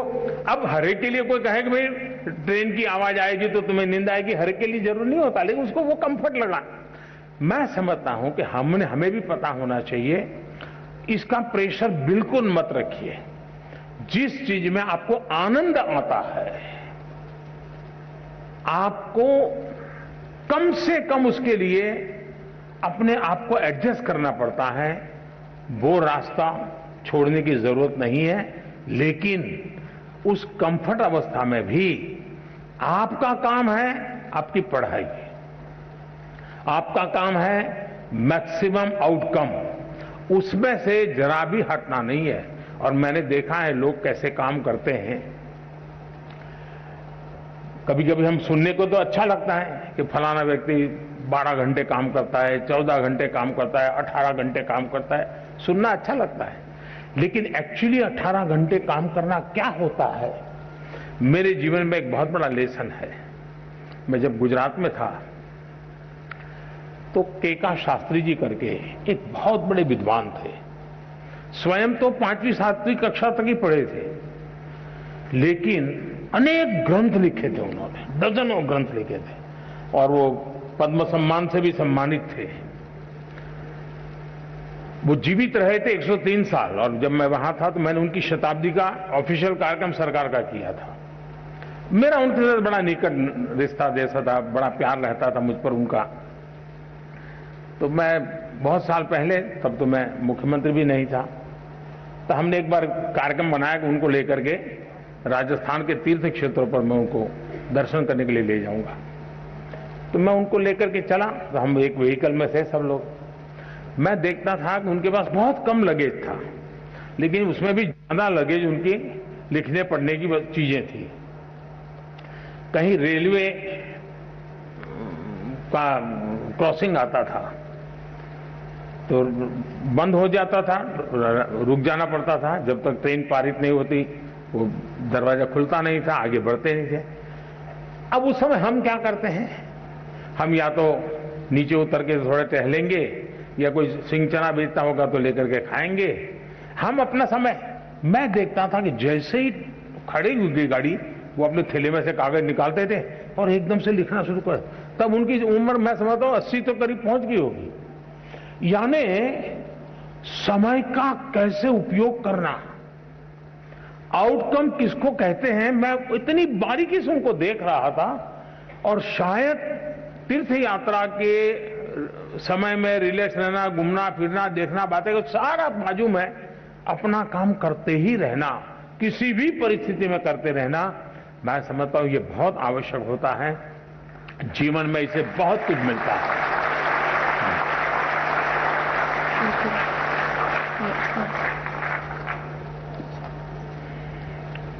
Honorable Sir, thank you for making us understand the importance of self-analysis and realizing that we should learn joyfully for rising to excellence. Honorable Prime Minister Sir, Erika George, a student of class 9th from the beautiful lush green land with eucalyptus forest, Udhampur, Union Territory of Jammu and Kashmir, seeks your guidance. Erika, please ask your question. Greetings, Honorable Prime Minister Sir. I'm Erika George from APS Udhampur, Jammu and Kashmir from 9th.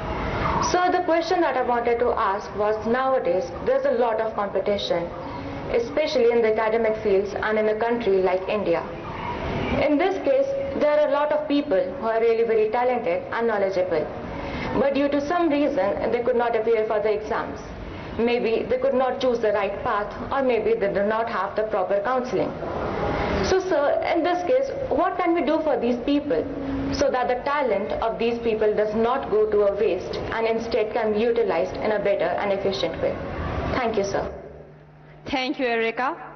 Honorable Prime Minister Sir, Hari Om Mishra, a class 12 student from Industrial Hub, Gautam Budh Nagar, Uttar Pradesh, is preparing for his board exams and wishes to ask a similar question that has been invited by a competition organized by ZTV. Hari Om, please ask your question. नमस्कार, मेरा नाम हरिओम मिश्रा है और मैं Cambridge school Noida की 12वीं कक्षा का छात्र हूँ। मेरा आज प्रधानमंत्री जी से सवाल है कि जैसा इस साल कॉलेज में एडमिशन की प्रक्रिया में काफ़ी बदलाव लाए गए हैं और इस साल बोर्ड परीक्षा के पैटर्न में भी काफ़ी बदलाव लाए गए हैं, तो इन सारे बदलावों के बीच में हम विद्यार्थी अभी बोर्ड परीक्षा पर ध्यान दें या फिर हम कॉलेज के एडमिशन की प्रक्रिया पर ध्यान दें, हम किस चीज को और अपनी तैयारी किस प्रकार करें? Thank you, Hariom. Honorable Prime Minister, sir, just like Erika and Hariom, many students from different parts of the country have expressed their anxiety and concern about whether to focus on studies, competitive exams, board exam preparation, or college admission. We all seek your guidance, Honorable Prime Minister, sir. वैसे दो अलग अलग प्रकार के सवाल हैं। एक विषय है कंपटीशन का और दूसरा विषय है कि ये एग्जाम दूं या वो एग्जाम दूं, और एक ही समय दो एग्जाम है तो क्या करूं। मैं नहीं मानता हूं कि हमने एग्जाम के लिए पढ़ना चाहिए, गलती वहीं हो जाती है। मैं इस एग्जाम के लिए पढ़ूंगा, फिर मैं इस एग्जाम के लिए पढ़ूंगा, इसका मतलब हुआ कि आप पढ़ नहीं रहे हैं, आप उन जड़ी बूटियों को खोज रहे हैं जो आपका काम आसान कर दें। और शायद इसी के कारण हमारे लिए अलग अलग एग्जाम अलग लगते हैं, कठिन लगते हैं। हकीकत ये है कि जो भी हम पढ़ रहे हैं उसको पूर्ण रूप से हम पूरी तरह उसको आत्मसात करेंगे, फिर वो बोर्ड का एग्जाम है या एंट्रेंस एग्जाम है या जॉब के लिए कोई इंटरव्यू या एग्जाम है, कहीं पर भी हो सकता है एग्जाम। अगर आपने अपनी शिक्षा का पूर्ण रूप से एक साक्षात्कार किया है, आत्मसात की है, तो आपको एग्जाम का रूप क्या है वो रुकावट नहीं बनता है।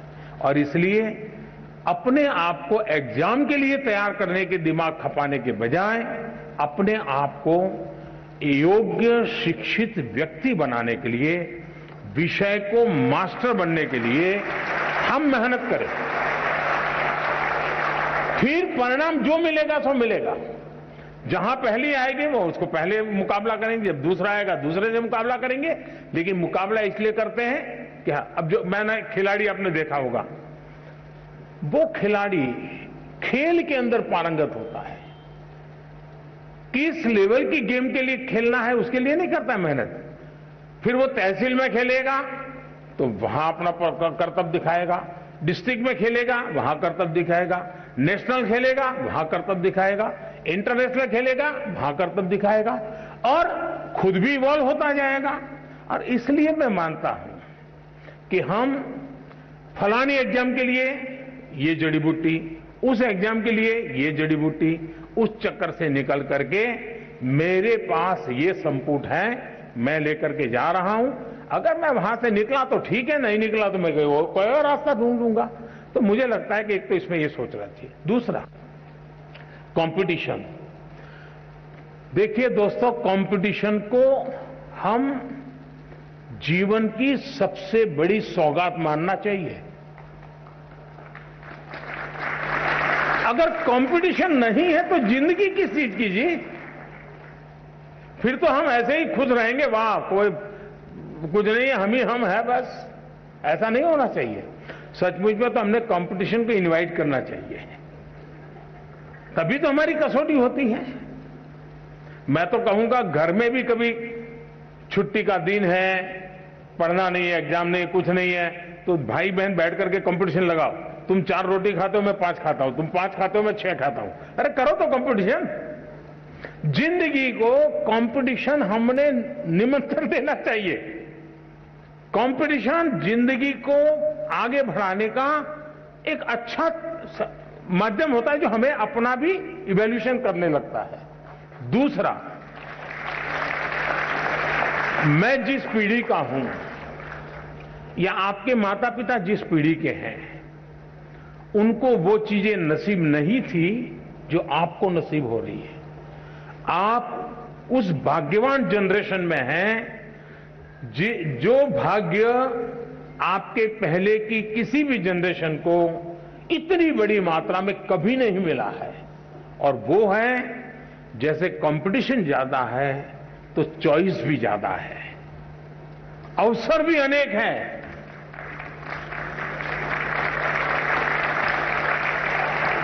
1 आपके परिवार में इतना अवसर नहीं थे। आपने देखा होगा, 2 किसान हो, मान लीजिए उसकी भी 2 एकड़ भूमि है, इसकी भी 2 एकड़ भूमि है, लेकिन एक किसान है, चलो भाई गुजारा करना है, गन्ना की खेती करते रहो, अपना गुजारा चल जाएगा।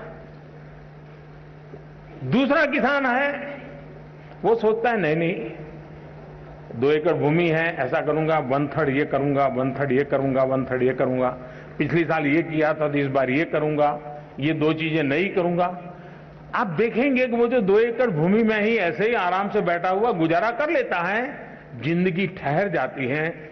जो रिस्क लेता है, प्रयोग करता है, नई चीज लेता है, नई चीज जोड़ता है, वो इतना आगे बढ़ जाता है कि जिंदगी में कहीं रुकने का नाम नहीं लेता है। वैसा ही हमारे जीवन में है। हमें गर्व करना चाहिए कि हम इतनी स्पर्धा के बीच में अपने आप को प्रूव कर रहे हैं और हमारे पास अनेक चॉइस है। ये स्पर्धा नहीं तो वो स्पर्धा नहीं तो वो स्पर्धा नहीं तो वो, ये रास्ता नहीं तो ये रास्ता, ये रास्ता नहीं तो ये रास्ता।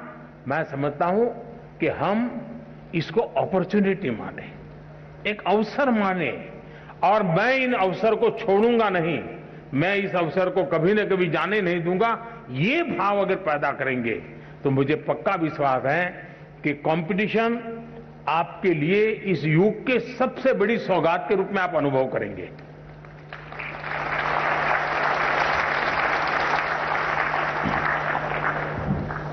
माननीय प्रधानमंत्री जी, आपने हमें ज्ञान को आत्मसात करने की प्रेरणा दी, जिससे जीवन में सफलता मिलती है। आपका धन्यवाद। श्रद्धेय प्रधानमंत्री जी, नवसारी गुजरात से एक अभिभावक सुश्री सीमा चिंतन देसाई आपके सम्मुख एक प्रश्न रखना चाहती हैं। महोदया, कृपया अपनी बात रखें। जय Shri honourable prime minister Modi ji, नमस्ते। I'm Seema Chintan Desai from Navsari, a parent. Sir, आप इतने सारे यंगस्टर्स के आइकन हो, रीजन। आप सिर्फ बोलते हैं और जो बोलते हो वो करके दिखाते हो। सर, एक प्रश्न है। भारतीय ग्रामीण अंचल की बालिकाओं हेतु अनेक योजनाएं चल रही हैं। इसकी प्रगति के लिए हमारा समाज क्या योगदान दे सकता है? कृपया मार्गदर्शन दें। धन्यवाद। धन्यवाद महोदया। मान्यवर सीमा चिंतन देसाई जी ग्रामीण क्षेत्र की बालिकाओं की शिक्षा को लेकर चिंतित हैं और श्रीमान से जानना चाहती है कि इस दिशा में आपके मंतव्य क्या हैं। माननीय प्रधानमंत्री जी। वैसे मैं समझता हूं कि स्थितियां काफी बदली हैं। पहले के समय में जब शिक्षा की बात आती थी तो माँ बाप को लगता था कि बेटे को पढ़ाना चाहिए। अपने लिमिटेड संसाधन से भी उनको लगता था कि इतने ही स्थिति है, चलो बच्चा पढ़ेगा तो कुछ कमाएगा। और कभी कभी कुछ माँ बाप ये भी कह देते थे, अरे बेटी को पढ़ा के क्या करना है भाई, उसको नौकरी थोड़ी करवानी है, अब वो तो अपना ससुराल जाएगी, वो अपना जिंदगी का गुजारा कर लेगी। ये मानसिकता का कोई एक कालखंड था। हो सकता है आज भी कुछ गांवों में कहीं पर इस प्रकार की मानसिकता बची हुई होगी, लेकिन बाय एंड लार्ज आज स्थितियां बदली है और समाज बेटियों के सामर्थ्य को जानने में अगर पीछे रह गया तो वो समाज कभी आगे नहीं बढ़ सकता।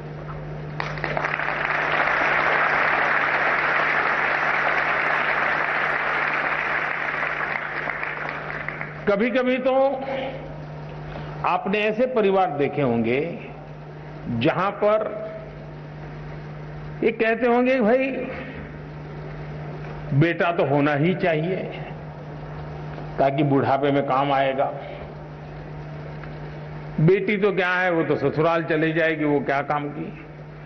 ऐसी भी एक सोच हमारे समाज में है और कभी तो थी। लेकिन इतिहास अनुभव करता है और मैं इन चीजों को बड़ी बारीकी से देखता हूं। मैंने ऐसी कई बेटियां देखी हैं जिन्होंने मां बाप की इकलौती बेटी, मां बाप के सुख और उनकी बुढ़ापे की चिंता के लिए खुद ने शादी नहीं की और मां बाप की सेवा में जिंदगी खपा दी, जो बेटा नहीं कर सकता, ये बेटियों ने किया है। और मैंने ऐसे भी परिवार देखे हैं कि घर में 4 बेटे हैं, 4 बेटों को 4 बंगला है, सुख चैन की जिंदगी है, दुख कभी देखा नहीं है, लेकिन मां बाप वृद्धाश्रम में जिंदगी गुजार रहे हैं। ऐसे भी बेटे मैंने देखे।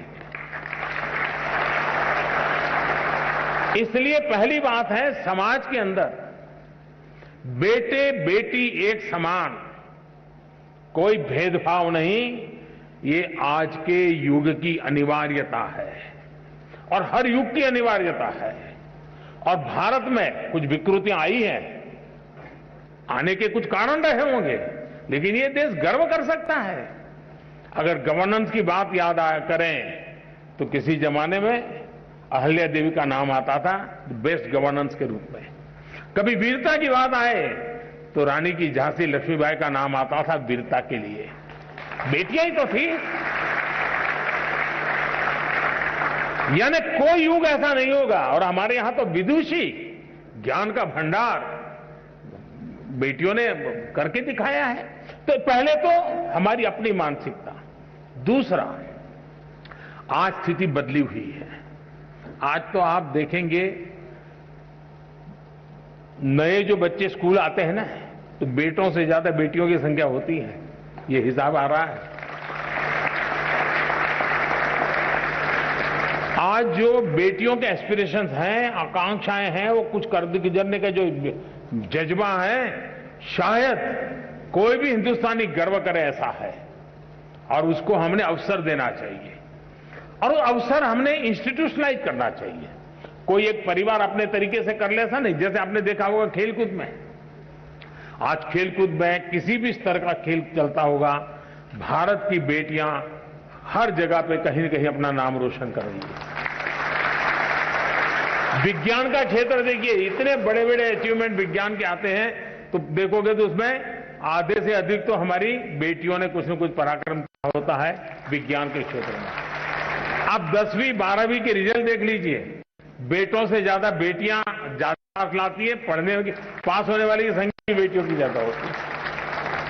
तो आज हर परिवार के लिए बेटी एक बहुत बड़ी एसेट बन गई है, बहुत बड़ा परिवार की शक्ति बन गई है। और ये बदलाव अच्छा है। ये बदलाव जितना ज्यादा होगा उतना लाभ होगा। अब आप देखिए,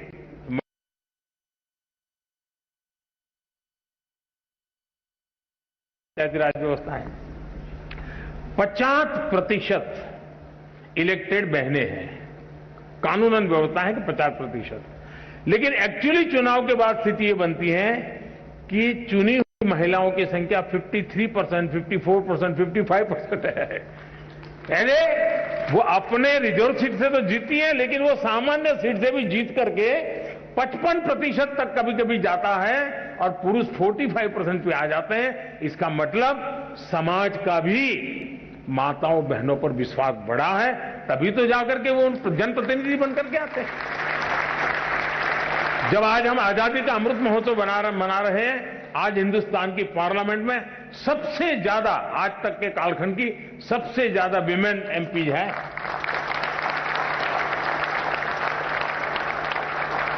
और गांव में भी देखा जा रहा है कि जो पढ़ी लिखी बेटियां हैं, उनको लोग ज्यादा चुनना पसंद करते हैं। भले वो 5वीं हैं तो 7वीं वाली बच्ची को, बहन को चुनाव में जीतने के पसंद, 7 के सामने कोई 11वीं वाली है तो उसको पसंद करेंगे। यानी समाज में भी शिक्षा के प्रति सम्मान का भाव हर स्तर पर नजर आ रहा है। आज आप एजुकेशन फील्ड देख लीजिए, शायद कभी न कभी तो पुरुषों की तरफ से मांग आने की संभावना है। मैं किसी को रास्ता नहीं दिखा रहा हूं, पॉलिटिकल पार्टी वालों को, लेकिन कभी कभी संभावना है कि पुरुष जुलूस निकालेंगे कि टीचर में हमारा इतना % आरक्षण तय करो, क्योंकि ज्यादातर टीचर हमारी माताएं बहनें हैं। उसी प्रकार से नर्सिंग में ज्यादातर जो सेवा भाव, मातृभाव होता है, वो आज नर्सिंग के क्षेत्र में भारत का गौरव बढ़ा रहा है। भारत की नर्सिंग दुनिया में जहां जा रही है, भारत की आन बान शान बढ़ा रही है। इवन पुलिसिंग में, पुलिसिंग के अंदर आज हमारी बेटियां बहुत बड़ी मात्रा में आ रही हैं। अब तो हमने एनसीसी में बेटियां, सैनिक स्कूल में बेटियां, आर्मी में बेटियां, जीवन के हर क्षेत्र में, और ये सारी चीजें इंस्टीट्यूशनलाइज हो रही है।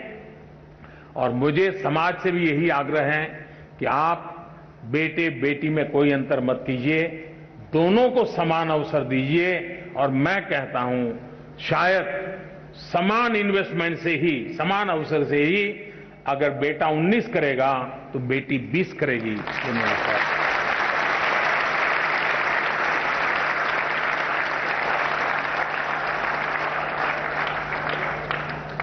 श्रद्धेय प्रधानमंत्री जी, बेटियां घर, समाज, राष्ट्र की शोभा है। उनकी आकांक्षाओं को आपकी प्रेरणा से नई उड़ान मिली है। आपका धन्यवाद।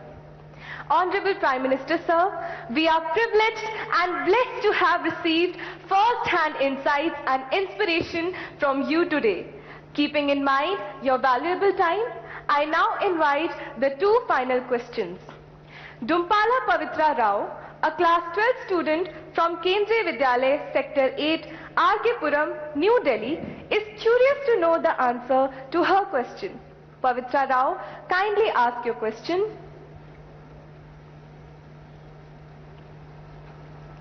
या माइक दीजिए।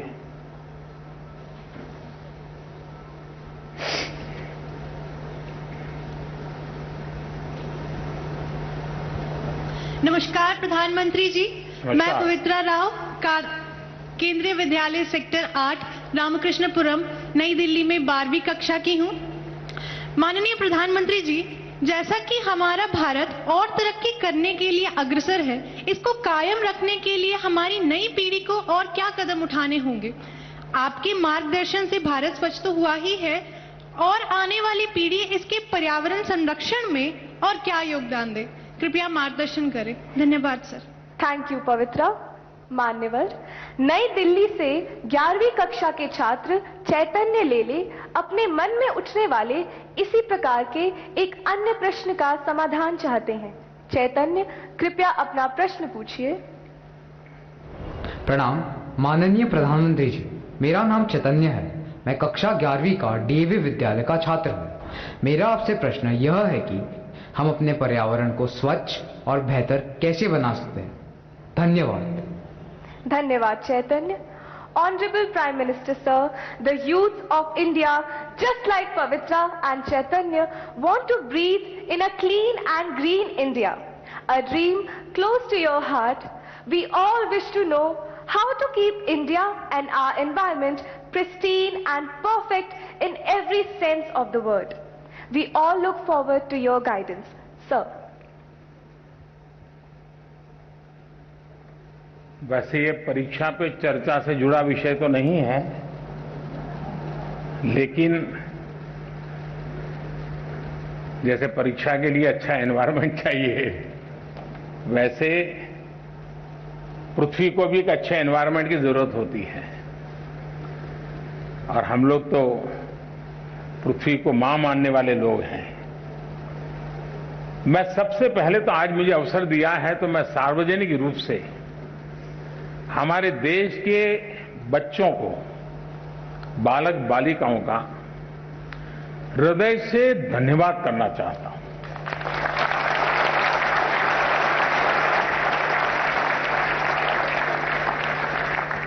और मैं अनुभव करता हूं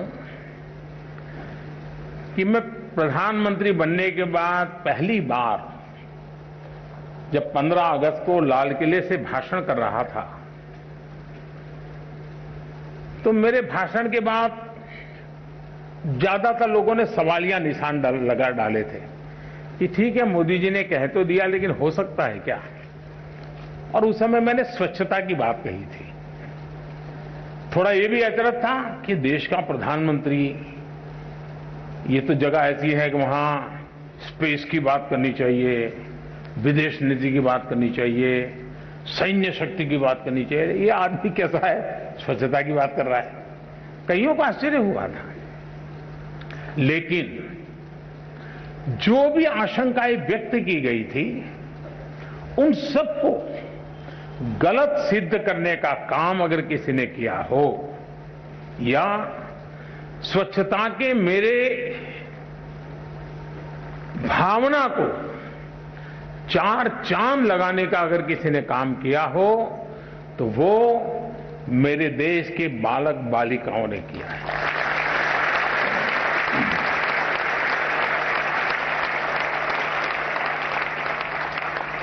स्वच्छता की इस यात्रा में आज हम जहां भी पहुंचे हैं, अगर उसकी मैं सबसे ज्यादा क्रेडिट अगर किसी को देता हूं, तो मेरे देश के बालक बालिकाओं को देता हूं।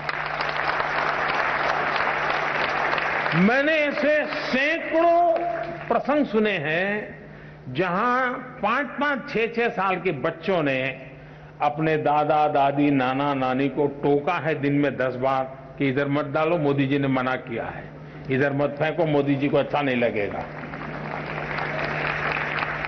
ये बहुत बड़ी ताकत है। और आप शायद उसी पीढ़ी के होने के कारण आपने भी उसी भावना के साथ सवाल पूछा है। मैं आपके सवाल का स्वागत करता हूं। ये बात सही है कि आज पूरा विश्व ग्लोबल वार्मिंग के कारण, एनवायरनमेंट के कारण बहुत परेशान है। और उसका मूल कारण है कि हमने अपने संसाधनों का मिसयूज किया है। हमारे पास परमात्मा ने जो व्यवस्थाएं दी हैं, उसको हमने बर्बाद कर दिया है। अब हमारा दायित्व है, अगर आज मैं पानी पी रहा हूं या मेरा भाग्य में पानी है, आज अगर मैं कहीं नदी देख पा रहा हूं, आज अगर मैं किसी पेड़ की छाया में खड़ा हूं, तो उसमें मेरा कोई कंट्रीब्यूशन नहीं है। ये मेरे पूर्वजों ने मेरे लिए छोड़ा हुआ है।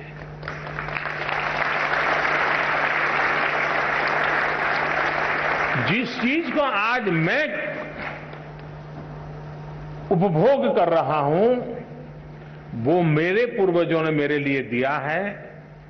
क्या मेरे बाद की पीढ़ी को मुझे भी कुछ देना चाहिए कि नहीं देना चाहिए? देना चाहिए कि नहीं देना चाहिए? अगर मैं बचाऊंगा नहीं तो दूंगा क्या? और इसलिए जैसे हमारे पूर्वजों ने हमें दिया, उनका ऋण स्वीकार करने के लिए और हमारी आगे की पीढ़ी को देने के लिए जिम्मेवारी स्वीकार करते हुए हमने अपना दायित्व निभाना चाहिए। ये हमारा कर्तव्य है। अब ये कोई सरकारी कार्यक्रम से सफल नहीं होता है।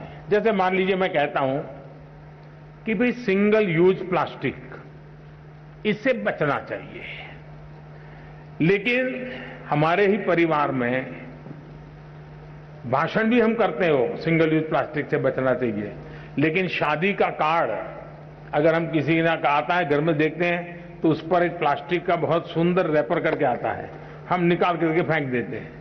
अब ये हम जो सोचते हैं उसके विपरीत है। तो सहज स्वभाव कैसे बने? कम से कम मेरे परिवार में मैं सिंगल यूज प्लास्टिक बिल्कुल हमारे घर में उपयोग नहीं करने दूंगा। तो हम एनवायरनमेंट के लिए कुछ न कुछ मदद कर रहे हैं। और अगर देश के सभी बच्चे इस काम को करने लग जाएं, तो फिर आज जो हमारे, आपने देखा होगा, मैं गुजरात में पशु आरोग्य मेले लगा रहा था जब मैं मुख्यमंत्री था, और पशु आरोग्य मेले लगाता तो आपको हैरानी होगी, मैं गुजरात के अंदर पशुओं की दांत की ट्रीटमेंट, डेंचर ट्रीटमेंट करवाता था। पशुओं को मोतीबिंदु होता है, मोतीबिंदु का काम करता था, और कुछ पशुओं के ऑपरेशन करने पड़ते थे। तो मैं एक बार एक गाय देखा, उसके पेट में से कम से कम 40 केजी प्लास्टिक निकला था। अब ये मानवता के विरुद्ध का काम है। अगर ये हमारे अंदर संवेदना पैदा होती है कि मुझे तो अच्छा लगता है, चलो भाई हल्की फुल्की थैली है लेकर के जाना अच्छा लगता है और फिर फेंक देता हूं, हमें अब यूज एंड थ्रो उस कल्चर से बचना पड़ेगा और हमें रीयूज, रिसाइकल, और ये भारत में कोई नयापन नहीं है, ये हमारे यहां तो सालों से परिवार में आदत रही हुई है। हम जितना ज्यादा संसाधनों का उपयोग करेंगे हम पर्यावरण को बर्बाद करेंगे। हम जितने संसाधनों का ऑप्टिमम यूटिलाइजेशन करेंगे हम पर्यावरण की रक्षा। अब आज देखिए हमारे इलेक्ट्रॉनिक गैजेट्स, ये भी पर्यावरण के लिए एक संकट बनते जा रहे हैं।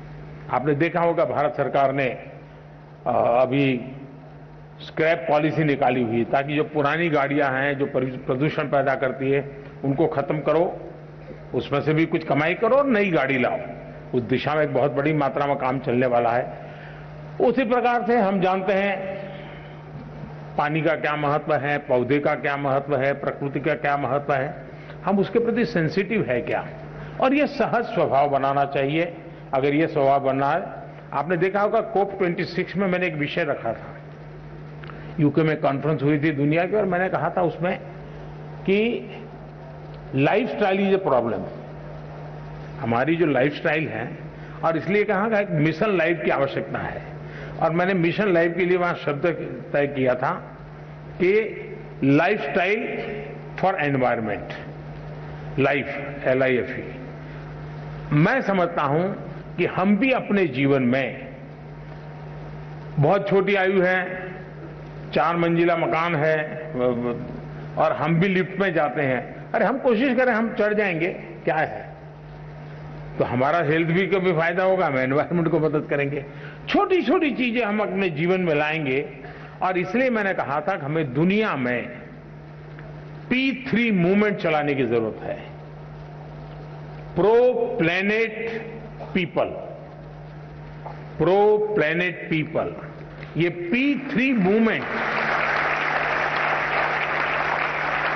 उससे से ज्यादा लोग जुड़े और कॉन्शियस रहकर के इसको प्रयास करेंगे तो मैं समझता हूं कि हम चीजों को लाभ करेंगे। दूसरा, हम आज जब देश आजादी का अमृत महोत्सव मना रहा है, आजादी के 75 साल, आज की जो पीढ़ी है वो अपने जीवन की सबसे सफल पलों से गुजरती होगी, तब देश शताब्दी मनाता होगा। मतलब ये 25 साल आपकी जिंदगी का है, आपके लिए है। आपका योगदान इस 25 साल में क्या हो ताकि हमारा देश उस जगह पे पहुंचे, हम गर्व के साथ देश की शताब्दी आन बान शान के साथ दुनिया के सामने एक चेहरा ऊंचा रख करके मना सके। हमने अपने जीवन को उससे जोड़ना चाहिए, और उसका एक सिंपल सा मार्ग है कर्तव्य पर बल देना।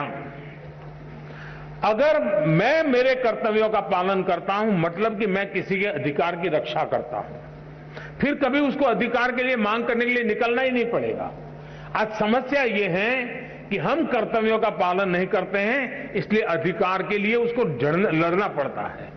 हमारे देश में किसी को अपने अधिकारों के लिए लड़ना न पड़े, ये हमारा कर्तव्य है, और उस कर्तव्य का उपाय भी हमारा कर्तव्यों का पालन है। अगर हम कर्तव्यों का पालन करते हैं, हमारे लिए जो जिम्मेवारियां हैं उसको पूरा करते हैं। अब देखिए हमारे देश ने, पूरे दुनिया के लोग, हमारे यहां तो इन चीजों की चर्चा करते हैं तो लोगों को डर लगता है कहीं मोदी के खाते में हो जाएगा, मोदी का जय जयकार हो जाएगा, इसलिए जरा संकोच करते हैं इसका जय जयकार करने में। लेकिन जो हमारे यहां वैक्सीनेशन हुआ है, उसमें भी जब मैंने स्कूली बच्चों के लिए वैक्सीनेशन शुरू किया, और जिस तेजी से हमारे देश में बच्चों ने दौड़ दौड़ करके वैक्सीन ले लिया, ये अपने आप में बहुत बड़ी घटना है। आप सबका वैक्सीनेशन हो गया है?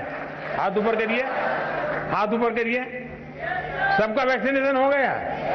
अगर दुनिया के किसी देश में ऐसे सवाल को पूछने की हिम्मत नहीं कर सकता है, हिंदुस्तान के बच्चों ने भी ये करके दिखाया है कि मतलब कि हमने अपना कर्तव्य का पालन किया। ये कर्तव्य का पालन भारत की आन बान शान बढ़ाने का कारण बन गया है। उसी प्रकार से हमारे देश को आगे बढ़ाना हो, प्रकृति की रक्षा करनी हो, पर्यावरण की रक्षा करनी हो, तो मुझे पक्का विश्वास है कि हम अपने कर्तव्यों को सजगता रूपक अगर लगाएंगे, काम करेंगे, तो हम इच्छित परिणाम प्राप्त कर सकते हैं।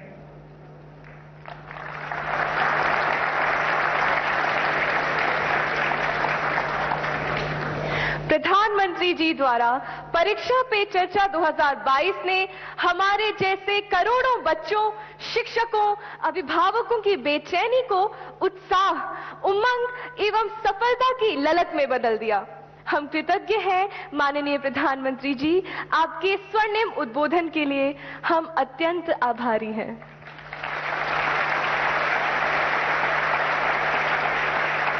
This brings us to the end of this splendid morning of inspiration and encouragement, of moments that will forever stay etched in our reminiscences. We express our heartfelt gratitude and thanks to Honorable Prime Minister Shri Narendra Modi ji for having spared his valuable time to be here with us and for inspiring us with his magnetic persona. Thank you so much, sir. आप सब, आपके announcer आ जाए यहाँ सारे, सबको बुला लीजिए। कुछ इधर आ जाए, कुछ इधर आ जाए। देखिए, आज मैं सबसे पहले तो इनको बधाई देना चाहता हूं। इन सब ने इतने बढ़िया तरीके से इन सारी चीजों को कंडक्ट किया है, कहीं पर भी आत्मविश्वास की कमी नजर नहीं आई।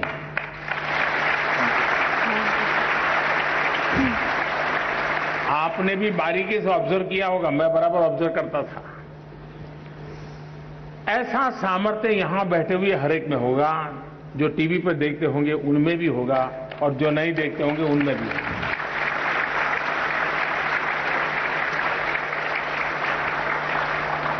जीवन में जो सवाल के दायरे में नहीं है, लेकिन मैं जरूर कहना चाहूंगा कि हम सचमुच में जीवन में आनंद की अनुभूति करनी है, तो अपने आप को एक क्वालिटी विकसित करने का प्रयास करना चाहिए। अगर उस विधा को हम डेवलप करेंगे तो आप हमेशा आनंदित रहेंगे, और वो है गुणों के पुजारी बनना। किसी में भी हम गुण देखते हैं, क्वालिटी देखते हैं, तो हम उसके पुजारी बनते हैं।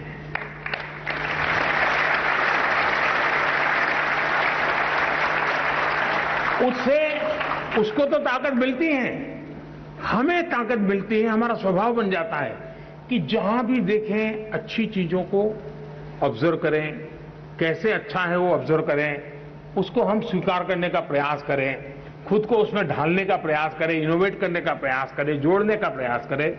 अगर हम ईर्ष्या भाव पनपने देते हैं, देखो यार ये तो मेरे से आगे हो गया, देखो उसका कुर्ता तो मेरे से भी ज्यादा अच्छा है, देखिए यार ये इसके तो परिवार में इतना अच्छा वातावरण है, उसको तो कोई तकलीफ ही नहीं है। अगर यही कंपटीशन मन में पड़ी रहती है तो हम धीरे धीरे धीरे धीरे धीरे बहुत ही अपने आप को छोटा करते जाते हैं। हम कभी बड़े नहीं बन सकते। हम औरों के सामर्थ्य को, औरों की विशेषताओं को, औरों की शक्तियों को जानने समझने का सामर्थ्य विकसित करेंगे तो उन विशेषताओं को अपने में लाने का सामर्थ्य अपने आप विकसित होना शुरू हो जाएगा। और इसलिए मैं अपनी जिंदगी में सफल होने के लिए आप सबसे आग्रह करूंगा कि जीवन में जहां भी मौका मिले, जो विशेष है, जो अच्छा है, जो सामर्थ्यवान है, उसके प्रति आपका झुकाव होना चाहिए। उसको जानने का, समझने का, स्वीकार करने का बहुत ही उम्दा मन होना चाहिए। कभी भी ईर्ष्या का भाव नहीं होगा, कभी भी हमारे मन में प्रतिशोध की भावना पैदा नहीं होगी। हम एक बड़े आनंद और सुख की जिंदगी जी पाएंगे। इसी एक अपेक्षा के साथ मैं फिर एक बार आप सबका बहुत बहुत अभिनंदन करता हूं, सभी विद्यार्थियों का अभिनंदन करता हूं और मैं शिक्षा विभाग का अभिनंदन करता हूं कि इतना शानदार कार्यक्रम आप सबने योजना की और आप सब नौजवानों से मुझे मिलने का मौका मिला। कुछ लोगों को लगता होगा कि मोदी परीक्षा की चर्चा क्यों करते हैं, एग्जाम्स में तो ठीक है, टीचर ने बहुत कुछ समझा दिया होगा।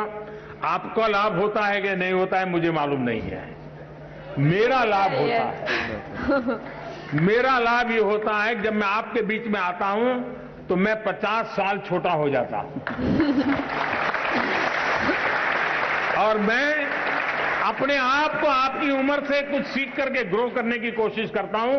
यानी मेरी पीढ़ी नहीं बदलती है, मैं आपके साथ जुड़ने के कारण हमेशा आपके मन को समझता हूं, आपकी आशा आकांक्षाओं को समझता हूं, मेरी जिंदगी को उसमें ढालने की कोशिश करता हूं और इसलिए ये कार्यक्रम मुझे बनाने में काम आ रहा है, मेरे सामर्थ्य को बढ़ाने में काम आ रहा है और इसलिए मैं आपके बीच आता हूं।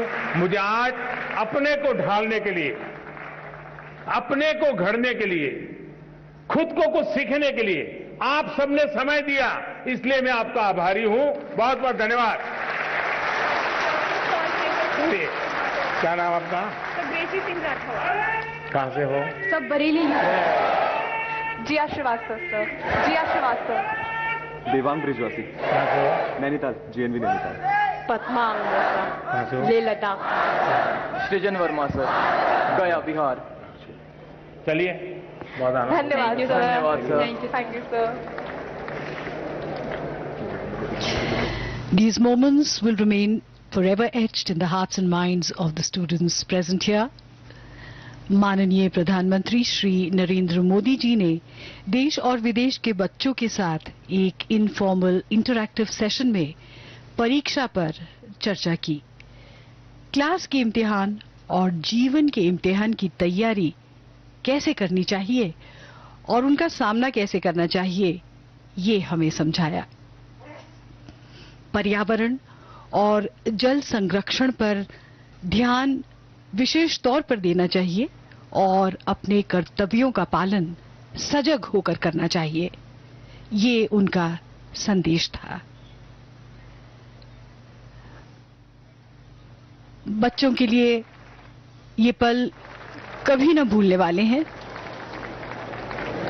वो बच्चे जो यहाँ मौजूद हैं और इस कार्यक्रम को देश विदेश में देख रहे हैं, उनको प्रेरणा मिल रही है कि अपने एग्जाम्स की तैयारी कैसे की जाए, बिना स्ट्रेस के प्रसन्नता से पढ़ाई की जाए ताकि एग्जाम्स भी अच्छे हों, माता पिता भी खुश हों और टीचर्स भी खुश रहें।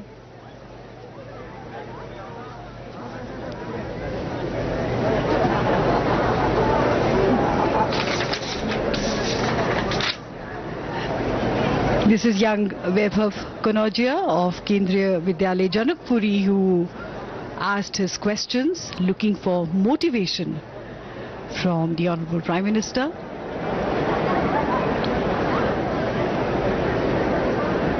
Children always love to come up to the Prime Minister to shake his hand, and the Honorable Prime Minister always indulges children. Always a one-to-one conversation with every child as far as possible.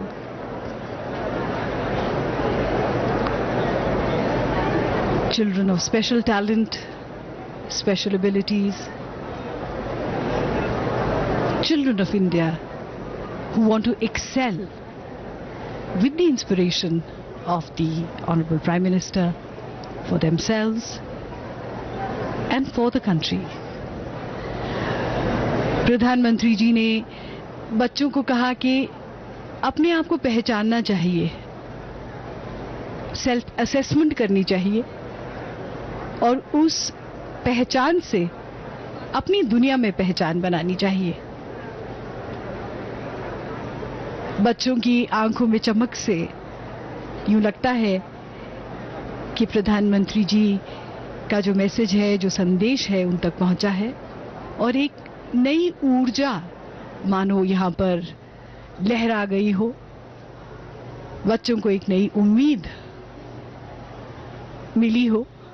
और स्वयं प्रधानमंत्री जी के लिए इस तरह के session बहुत खास होते हैं। उन्होंने खुद कहा कि उन्हें ऐसा लगता है कि जैसे उनकी अपनी उम्र 50 साल कम हो गई हो और वो भी युवा बन गए हों।